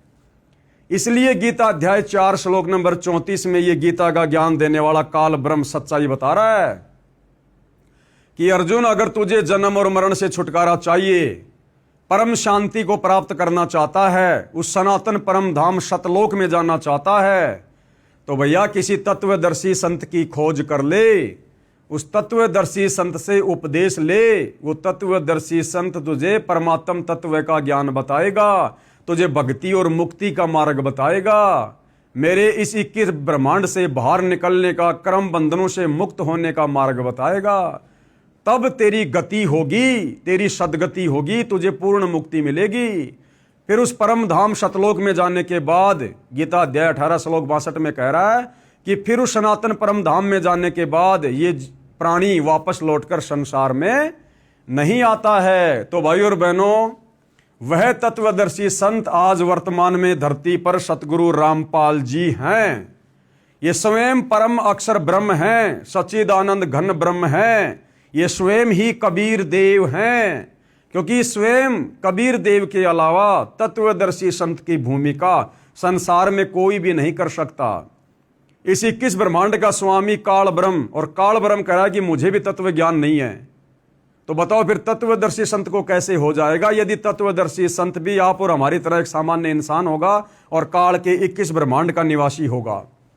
इसलिए जो तत्वदर्शी संत है, जिसके विषय में गीता ज्ञान दाता अध्याय 4 श्लोक 34 में अर्जुन से कह रहा है, वह तत्वदर्शी संत स्वयं ही परम अक्षर ब्रह्म होता है, और वर्तमान में वह तत्वदर्शी संत सतगुरु रामपाल जी है। भाई और बहनों, जितना जल्दी हो सके इस शुभ अवसर का लाभ उठाओ, इस ज्ञान को अच्छे से समझकर अति शीघ्र सतगुरु रामपाल जी की शरण ग्रहण करो, अपनी मुक्ति का मार्ग प्रशस्त करो। आप ये ना सोचो कि मुझे कोई दिक्कत नहीं है, मेरा तो बढ़िया परिवार है, बढ़िया बिजनेस है, लंबी गाड़ी है, बड़ी कोठी है, बच्चे मेरे नौकरी लग रहे हैं, मैं बड़ा अधिकारी हूं, या मैं तो पेंशन आ गया हूं, हजारों लाखों रुपये मेरी पेंशन है। भाई और बहनों, जीवन केवल इतना ही नहीं है। अरे ये सुख कितने दिन का, 10, 20, 50 साल का। अगर आप कोई अधिकारी है, कोई मंत्री है, मान लो आपकी कल को पेंशन बन जाएगी, तो कब तक का सुख है ये? जब तक जियोगे तब तक तो पेंशन मिलेगी। और बुढ़ापे का कष्ट वो पेंशन दूर नहीं कर सकती। जब शरीर में कोई रोग हो जाएगा, भयंकर पीड़ा होगी, कैंसर होगा, वो पेंशन दूर नहीं कर पाएगी। अपने कर्मों का फल तो भोगना पड़ेगा। और ये शरीर छूटने के बाद फिर अगला जन्म मिल गया लक 84 में गधे कुत्ते सूअर का, क्योंकि विधान है जाना पड़ेगा। क्योंकि एक मनुष्य जन्म लक 84 योनियां भोगने के बाद मिलता है। तो ये मनुष्य जन्म यदि तुमने सत भक्ति करके सफल नहीं किया, तो अगला जन्म कहां? गधे कुत्ते सूअर का। अब बताओ फिर सूअर की योनि में तुम्हें कौन पेंशन देगा? कौन तुम्हारे बेटा बेटी बुढ़ापे में तुम्हारी सेवा करेंगे? कौन तुम्हें इज्जत देगा? तो अपने आगे का भविष्य देखो, अपने अगले जन्म देखो, अपनी ज्ञान वाली आंखों को थोड़ा आगे फैलाओ, थोड़ा आगे का देखो, सोचो।